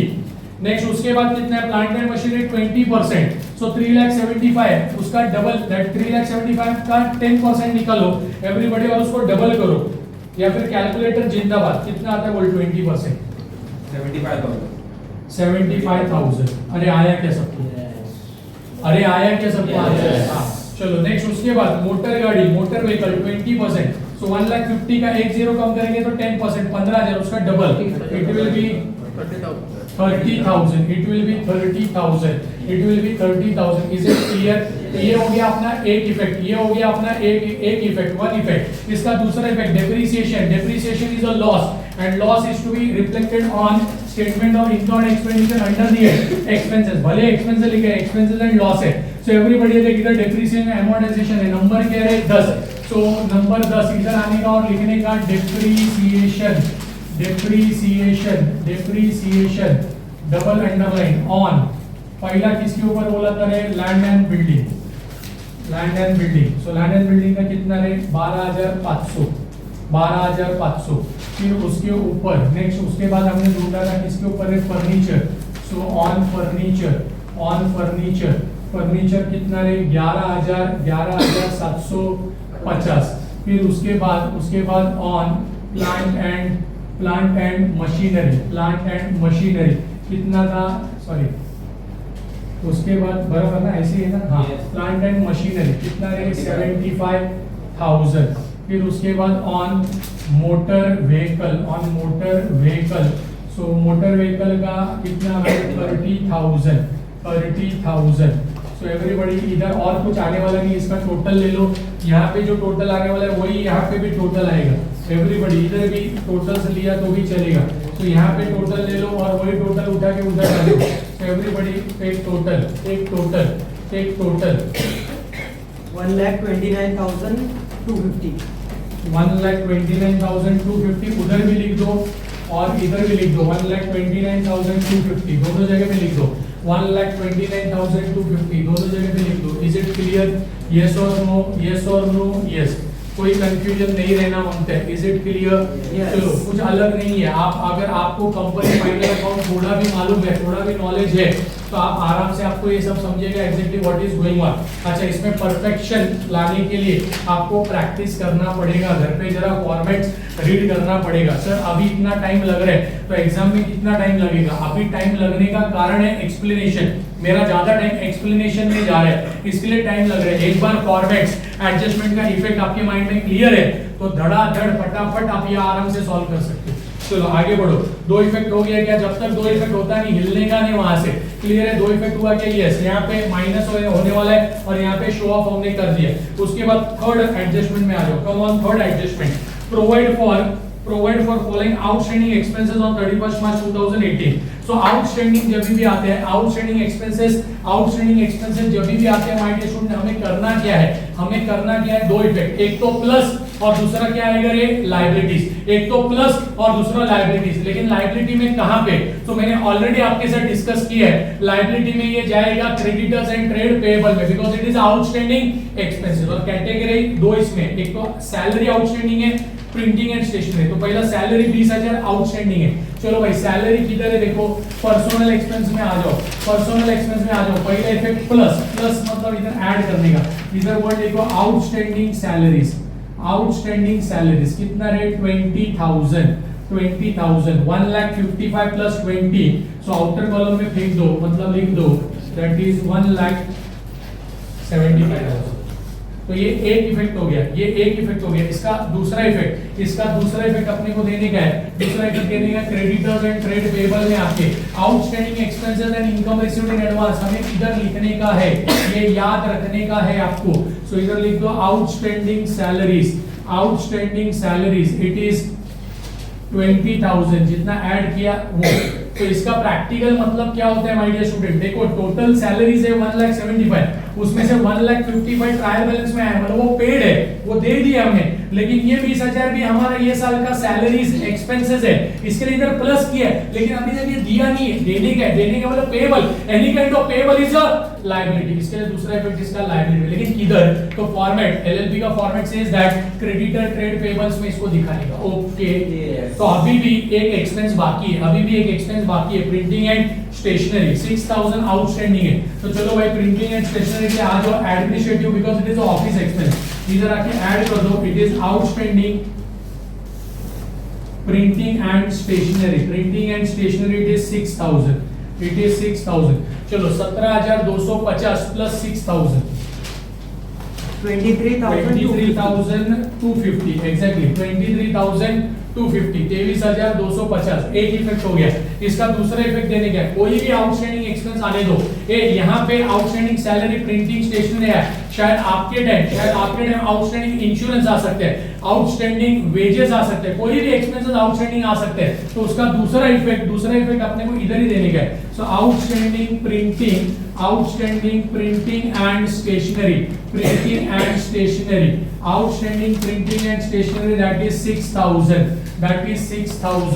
that is 6,000 is it clear? Very clear। चलो आगे बढ़ो, ये दो इफेक्ट हमने दे दिया। अब last but not least, very important, insurance is prepared as on 31st of March 2018 6250। ये प्रीपेड का दो इफेक्ट हमेशा याद रखो, एक माइनस और दूसरा एसेट। सो माइनस करने का, किसमें से माइनस करने का, तो इंश्योरेंस में से। चलो भाई इंश्योरेंस में आ जाओ, इंश्योरेंस प्रीपेड है, so minus write down prepaid insurance कितना अमाउंट है 6250। सो 38,000 पे किया, लेकिन उसमें से 6250 ये अगले साल का है, तो अगले साल का चीज ये साल में नहीं मांगते, इसके लिए माइनस कर देंगे।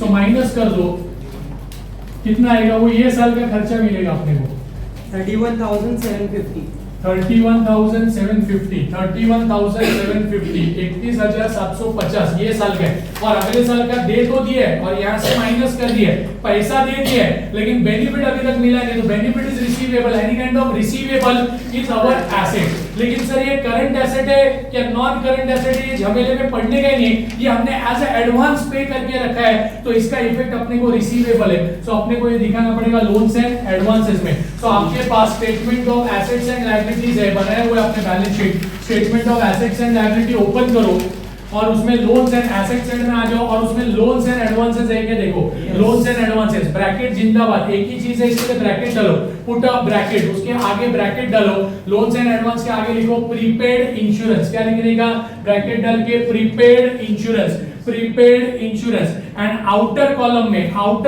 अमाउंट लिख दो 6250, आउटर कॉलम में अमाउंट लिख दो 6250। Is it clear? Yes।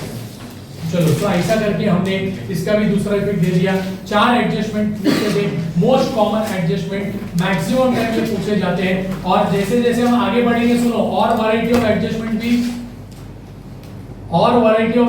भी हम लोग देखने वाले। ओके, काय केलं ते हलवलं तिकडे,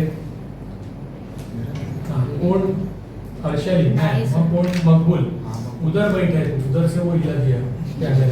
चलो ये तेरे को जाने का है, लेकिन मत जा, सब होने दे, थोड़ा देर रुक, 15 मिनट में सब कंप्लीट होएगी। हियर एवरीबॉडी हियर होता है ऐसे।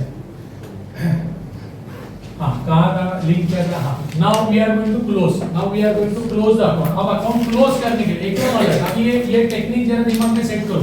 अकाउंट क्लोज करने के लिए क्या करना पड़ेगा, how to close the accounts, reverse order में क्लोज करेंगे। पहला किसका गला घोटने का मतलब है, पहला हम लोग को ये इसका आंसर निकालने का है। सो नंबर 5 से statement of income and expenditure कहां से चालू हो रहा है, देखो नंबर 5 से एवरीबॉडी, देखो यहां से यहां से आपको पहले टोटल से लेके मेन फॉर्मेट में ट्रांसफर करना है, तो धड़ाधड़ ट्रांसफर करो। देखो ये पहला ग्रॉस टर्नओवर मतलब सेल्स 14 लाख हमारे पास है, उठा के डाल दो इधर 14 लाख 14 लाख। फिर उसके बाद अदर इनकम का अमाउंट है अपने पास 1250। Increase and decrease in stock से ये देखो 6 नंबर, ये हो गया क्लोज। अभी ये 6 number that is 1,66,250 and minus उसमें से 1,15,000, तो 51,250 पॉजिटिव आंसर।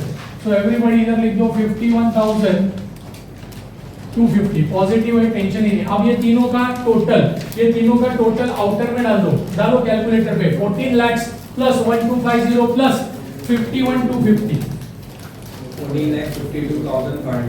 14,52,500 14,52,500 14,52,500 चलो अभी रॉ मटेरियल कंज्यूम देखो, पूरा सम सॉल्व किया, किधर भी रॉ मटेरियल कंज्यूम के बारे में कुछ भी बोला नहीं है, so put the dash. Purchases एक ही आइटम था, 7 लाख पहले से लिख दिया है। Consumption of stores and spare part का फिलहाल यहाँ पे कोई बात नहीं हुआ है। Power and fuel it is not there, put a dash. Personal expense 7 number, तो 7 नंबर का शेड्यूल को क्लोज करो, 7 नंबर क्लोज करो। तो एवरीबॉडी इधर 2 लाइन ड्रॉ करो, तो यही टोटल है अपना 1,75,000। चलो ट्रांसफर दो इधर 1,75,000 1,75,000। Next is administrative expenses 8 number. So everybody जरा यहाँ पे 4 अमाउंट है, जरा कंफर्टेबली टेक टोटल। सो ये चारों को प्लस करो, भाई बिल्कुल करो मत। सो एकदम सिस्टमैटिकली एक प्रॉपर ऑर्डर, एक सीक्वेंस में इसको क्लोज करते हैं with proper understanding. 1,05,000 plus 750 plus 8,750 plus 23,250 how much? 1,33,250 1,33,250 आ रहे क्या? देखो self satisfaction is very very important. चलो ये ट्रांसफर ले लो इधर। सो 1,33,250 इनर कॉलम में 1,33,250। फिर पेमेंट टू ऑडिटर, तो उसके बारे में कुछ इधर बातचीत नहीं हुआ है, put a dash. Selling expense के बारे में कोई बातचीत नहीं हुआ है, पुट अ डैश। इंश्योरेंस हमने यहाँ पे बनाया था, तो इसका आंसर हम लोग को इधर मिला था, ऊपर एक लाइन नीचे 2 line, it was 31,750 31,750। Depreciation and amortisation हमने यहाँ पे बनाया था, तो उसका आंसर हम लोग को मिला 1,29,250। It is 250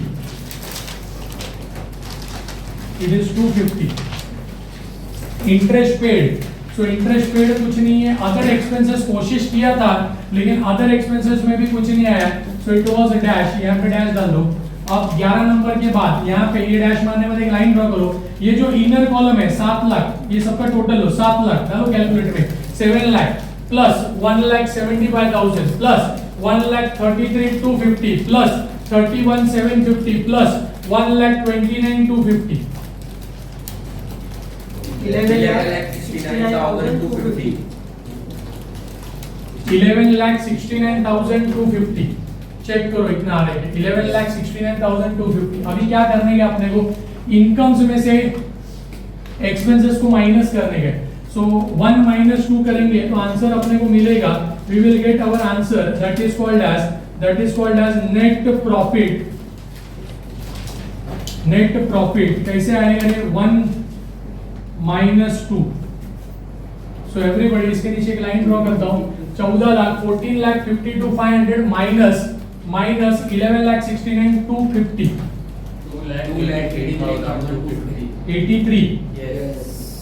250। सो ऊपर एक लाइन नीचे 2 line. This is our LLP का खून पसीने का कमाई, दैट इज नेट प्रॉफिट। तीनों ने मिलके कमाया हुआ प्रॉफिट है 2,83,250। Is it clear? यस और नो? यस।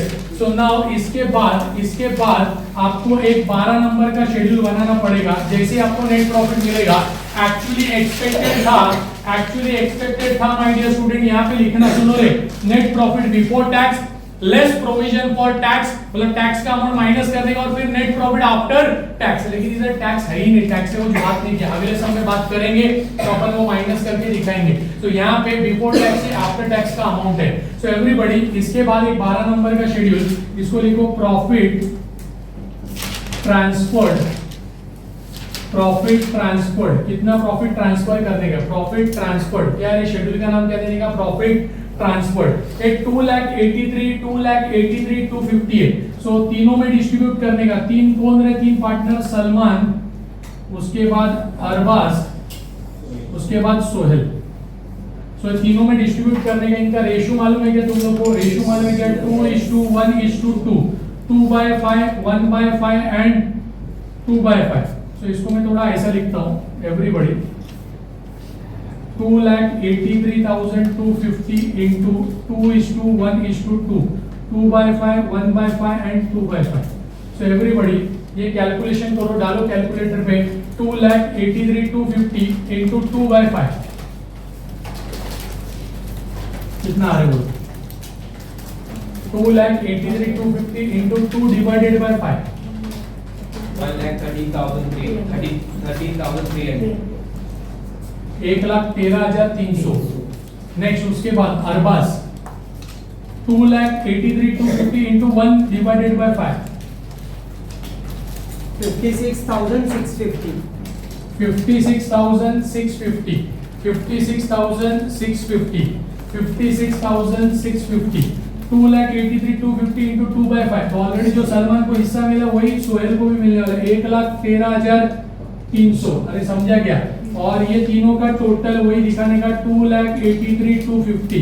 उसका बंटवारा हमने यहाँ पे कर दिया। सर ये करना मस्ट है क्या? ये मस्ट है। This is to be perform, this is to be perform. Is it clear? अब यहाँ पे हम ऐसा बोल सकते हैं, यहाँ पे हम लोग ऐसा बोल सकते हैं कि हमारा statement of income and expenditure is completed. अब अपने को क्लोज करने के अपना statement of assets and liabilities एकदम सिस्टमेटिकली जाएंगे। पहले ये जो प्रॉफिट हुआ है, ये जो नेट प्रॉफिट हो गया, ये ट्रांसफर डिस्ट्रीब्यूट किया, ट्रांसफर करने का, लेकिन कहां पे? प्रॉफिट ट्रांसफर, प्रॉफिट तो ढूंढ लिया, लेकिन कहां ट्रांसफर करने का? So it will be gifted to partners, because partners ने मेहनत किया, सही से डिसीजंस लिया, सही से बिजनेस को आगे लेके गए, इसके लिए तो बिजनेस में प्रॉफिट हुआ है। अरे बराबर ना? प्रॉफिट के लिए भी पार्टनर रिस्पांसिबल होते हैं, लॉस के लिए भी पार्टनर ही रिस्पांसिबल। तो it's a profit making LLP. So यहाँ पे अपन क्या कर देंगे? नेक्स्ट लाइन में प्लस और वर्ड क्या लिखेंगे? Net profit. क्या लिखेंगे? Net profit. सो क्या क्या हिस्सा है वो लिखो। सलमान को कितना हिस्सा मिलेगा? 1,13,300। फिर इसको 56,650 अरबाज को, और सोहेल को भी 1,13,300। अरे यस और नो? समझा क्या? कैसे लिख रहा हूँ वो अभी इधर मैक्सिमम स्टूडेंट घाई करते, जोश में होश खो बैठते। तो अपने को जोश में होश खोना नहीं है। देखो घाई में सब इधर प्लस कर देते, ऐसा नहीं करने का। देखो इन्होंने सलमान ने 2,25,000 कंट्रीब्यूट किया, फिर पर्सनल यूज के लिए 30,000 निकाल लिया, तो उतना माइनस कर, और फिर प्रॉफिट हुआ, प्रॉफिट को क्या साइन देंगे? That is plus. चलो कैलकुलेटर पे 2,25,000 उसमें से माइनस कर 30,000 और फिर प्लस कर 1,13,300। कितना आता है बोलो? पल्लवी कितना है आंसर बोलो? 3,08,300। चलो नेक्स्ट उसके बाद 1,30,000 माइनस 15,000 एंड प्लस 56,650। स्नेहल कितना आंसर?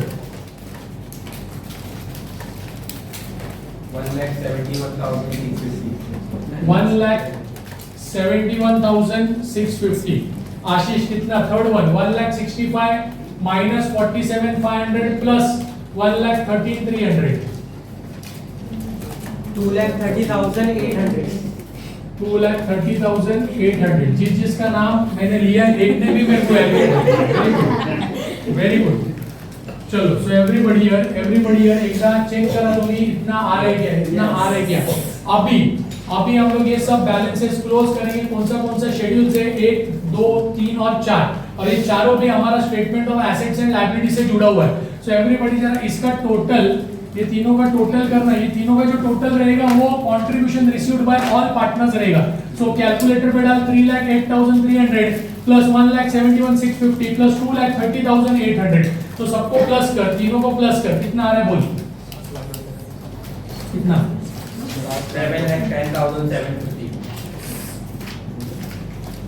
7,10,750 ऐसे उधर एक होता है ना कॉमा ऐसा कुछ तो ब्रैकेट डाल और उधर ये टोटल लिख दे नीचे 7,10,750 आएगा इतना 7,10,750 7,10,750 7,10,750 अब ये 7,10,750 आपको ट्रांसफर करने का है किधर ट्रांसफर करने का है बैलेंस शीट में ट्रांसफर करने का है तो बैलेंस शीट में आ जाओ एवरीबॉडी और उसका कंट्रीब्यूशन और लायबिलिटी देखो पार्टनर फंड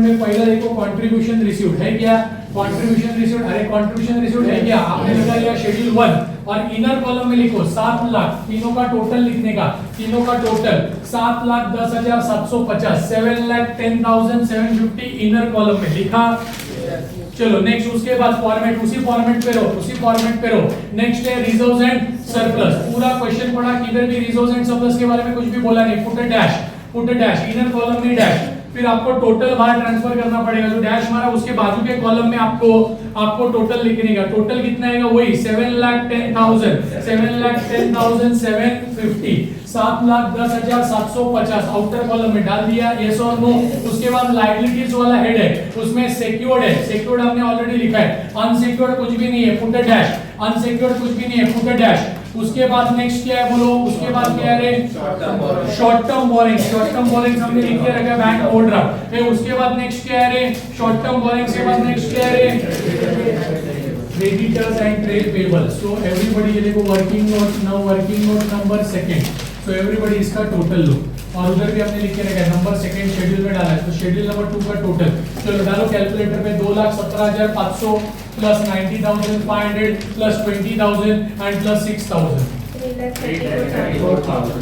3,34,000 चिल्लर कुछ नहीं आगे नहीं है 500 हो गए 1000 आगे उधर चलो 3,34,000 ट्रांसफर करो इसको ट्रांसफर करो जल्दी से इनर कॉलम में लिख दो everybody creditors and trade payable number second से मिला इनर कॉलम में लिख दो 3,34,000 लिख दिया सबने नेक्स्ट उसके बाद आगे बढ़ो after this creditor and other liabilities inner column में डैश डाल दो नहीं है उसके बाद प्रोविजंस भी कुछ नहीं है पुट अ डैश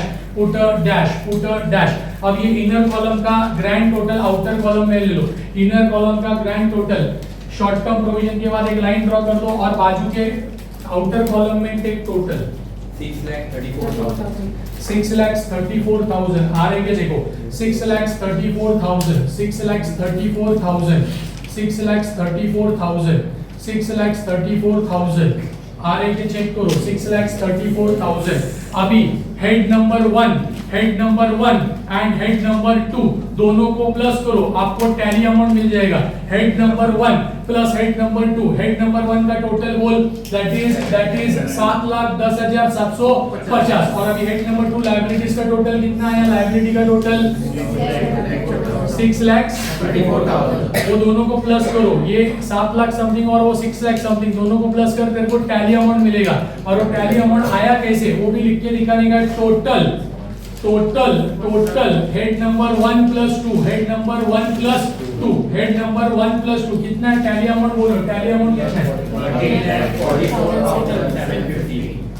13,74,750 बराबर है 13,44,750 is the tally amount okay चलो अभी एसेट साइड पे आ जाओ वही मेन फॉर्मेट में एसेट साइड में आ जाओ एवरीबॉडी सबसे पहला रहेगा ग्रॉस फिक्स्ड एसेट टेंशन नहीं है सब कॉलम्स के हिसाब से सिर्फ अपने को कैलकुलेटर और अपने आप पे विश्वास रखने का है सो एवरीबॉडी देखो फिक्स्ड एसेट ग्रॉस एक ग्रॉस फिक्स्ड एसेट हमने यहाँ पे लिखा है इसका टोटल ले लो इसका सबका टोटल ले लो 3,70,000 डालो कैलकुलेटर पे 3,75,000 प्लस 1,17,500 प्लस 1,50,000 प्लस 2,50,000 चारों का टोटल कितना आता है वो यहाँ पे लिख दो आप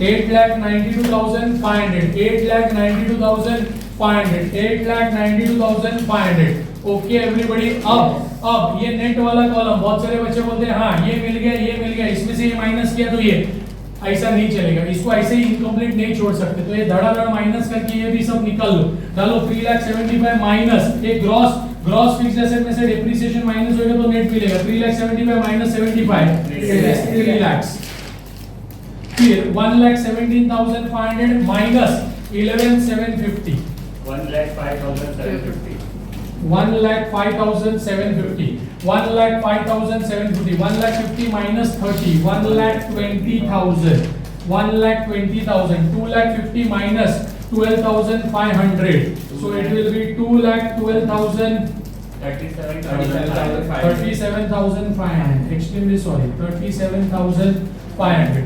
चलो अभी इसका भी टोटल कर लो, इसका भी टोटल कर लो और इसका टोटल इधर लिखो. सो 3 लाख प्लस 1,05,750 प्लस 1,20,000 प्लस 2,37,500 कितना आलोक कितना है? 7,63,250. 7,63,250, 7,63,250 इनकम्प्लीट जोड़ने का नहीं. अच्छा एक बार क्रॉस वेरीफाई कर लो, आंसर वही आने वाला है.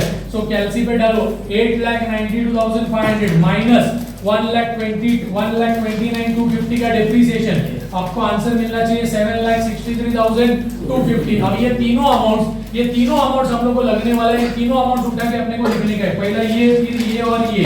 सो एवरीबॉडी मेन फॉर्मेट में आ जाओ, मेन फॉर्मेट में आ जाओ. सो मेन फॉर्मेट में देखो inner column and outer column रहेगा. तो आपने लिखा रहेगा ऐसा, पहला ग्रॉस फिक्स्ड एसेट्स, उसके सामने लिख दो ग्रॉस फिक्स्ड एसेट. कौन सा शेड्यूल से मिला? शेड्यूल नंबर 3 से. कितना वैल्यू मिला? 8 लाख इनर कॉलम में, 92,500 इनर कॉलम में 8,92,500. फिर उसके बाद minus depreciation and amortization. So depreciation, अब डिप्रिसिएशन है 1,29,000 इनर कॉलम में, 1,29,250. उसके बाद एक लाइन ड्रॉ करो, लिखो net fixed assets, net fixed assets. और ये 8,92,500 में से माइनस करो 1,29,250. जो भी वैल्यू आएगा वो आउटर कॉलम नेक्स्ट लाइन में डालो, that is 7,63,250, 7,63,250, 7,63,250. Is it clear? Assets में एक ही चीज आउटर कॉलम में, एक ही चीज इनर कॉलम में आएगा जिसका फाइनल बैलेंस आउटर में जाता है, that is gross fixed asset. Is it clear? And depreciation वही इनर में आएगा, बाकी हम लोग आउटर. बाकी इसके आगे सब हम लोग आउटर कॉलम में लिखेंगे. तो इसके बाद देखो इन्वेस्टमेंट्स आपने लिखा रहेगा, वो आउटर में रहेगा. वैल्यू रहेगा तो आप वैल्यू हमने लिखा रहेगा, नहीं रहेगा इन्वेस्टमेंट तो डैश मारा रहेगा. तो क्या किया है जरा मेरे को बोलो, इन्वेस्टमेंट है क्या? इन्वेस्टमेंट है क्या? लिखा है क्या हमने इन्वेस्टमेंट्स का कुछ वैल्यू? हाँ. उसके बाद नेक्स्ट इन्वेस्टमेंट के बाद लोन्स एंड एडवांसेस, उसका भी वैल्यू हमने लिखा रहेगा. उसके बाद माय डियर स्टूडेंट इन्वेंटरी मतलब क्लोजिंग स्टॉक, वो भी आउटर कॉलम में लिखा रहेगा. उसके बाद my dear students debtors and trade receivable, I think उसका वर्किंग नोट हमने बनाया है. So yes that working note is here. So debtors and trade receivable, ये दोनों को प्लस कर डालो कैलकुलेटर पे. 1,29,000 प्लस 45,750, 1,74,750. 1,74,750. चलो ट्रांसफर करो इसको मेन फॉर्मेट में. आउटर कॉलम में debtors trade receivable outer column में 1,74,750. फिर उसके बाद रहेगा कैश एंड कैश इक्विवेलेंट, वो हमने ऑलरेडी बाहर लिख दिया रहेगा. उसके बाद लास्ट में रहेगा अदर एसेट्स करके, वहां पे डैश मार दो. अदर एसेट्स कुछ नहीं है. Now take total of outer column, अपना टैली अमाउंट अपने को मिलेगा. It must be equal to your liabilities. कितना आते बोलो? 13,44,750. एंड ऐसा करके हमारा ये बैलेंस शीट एलएलपी का फर्स्ट सम का बैलेंस शीट हमने टैली कर दिया. Is it clear? यस और no? Yes. So that's it for today. आपको फॉर्मेट सुनो पहले सुनो सब्जेक्ट. आपको फॉर्मेट अच्छे से प्रिपेयर करके रखने का. फॉर्मेट आ गया तो आपका मार्क्स कंफर्म. चलो सो that's it for today. Have a great day. God bless you all. मिलते हैं अगले लेक्चर में. चलो.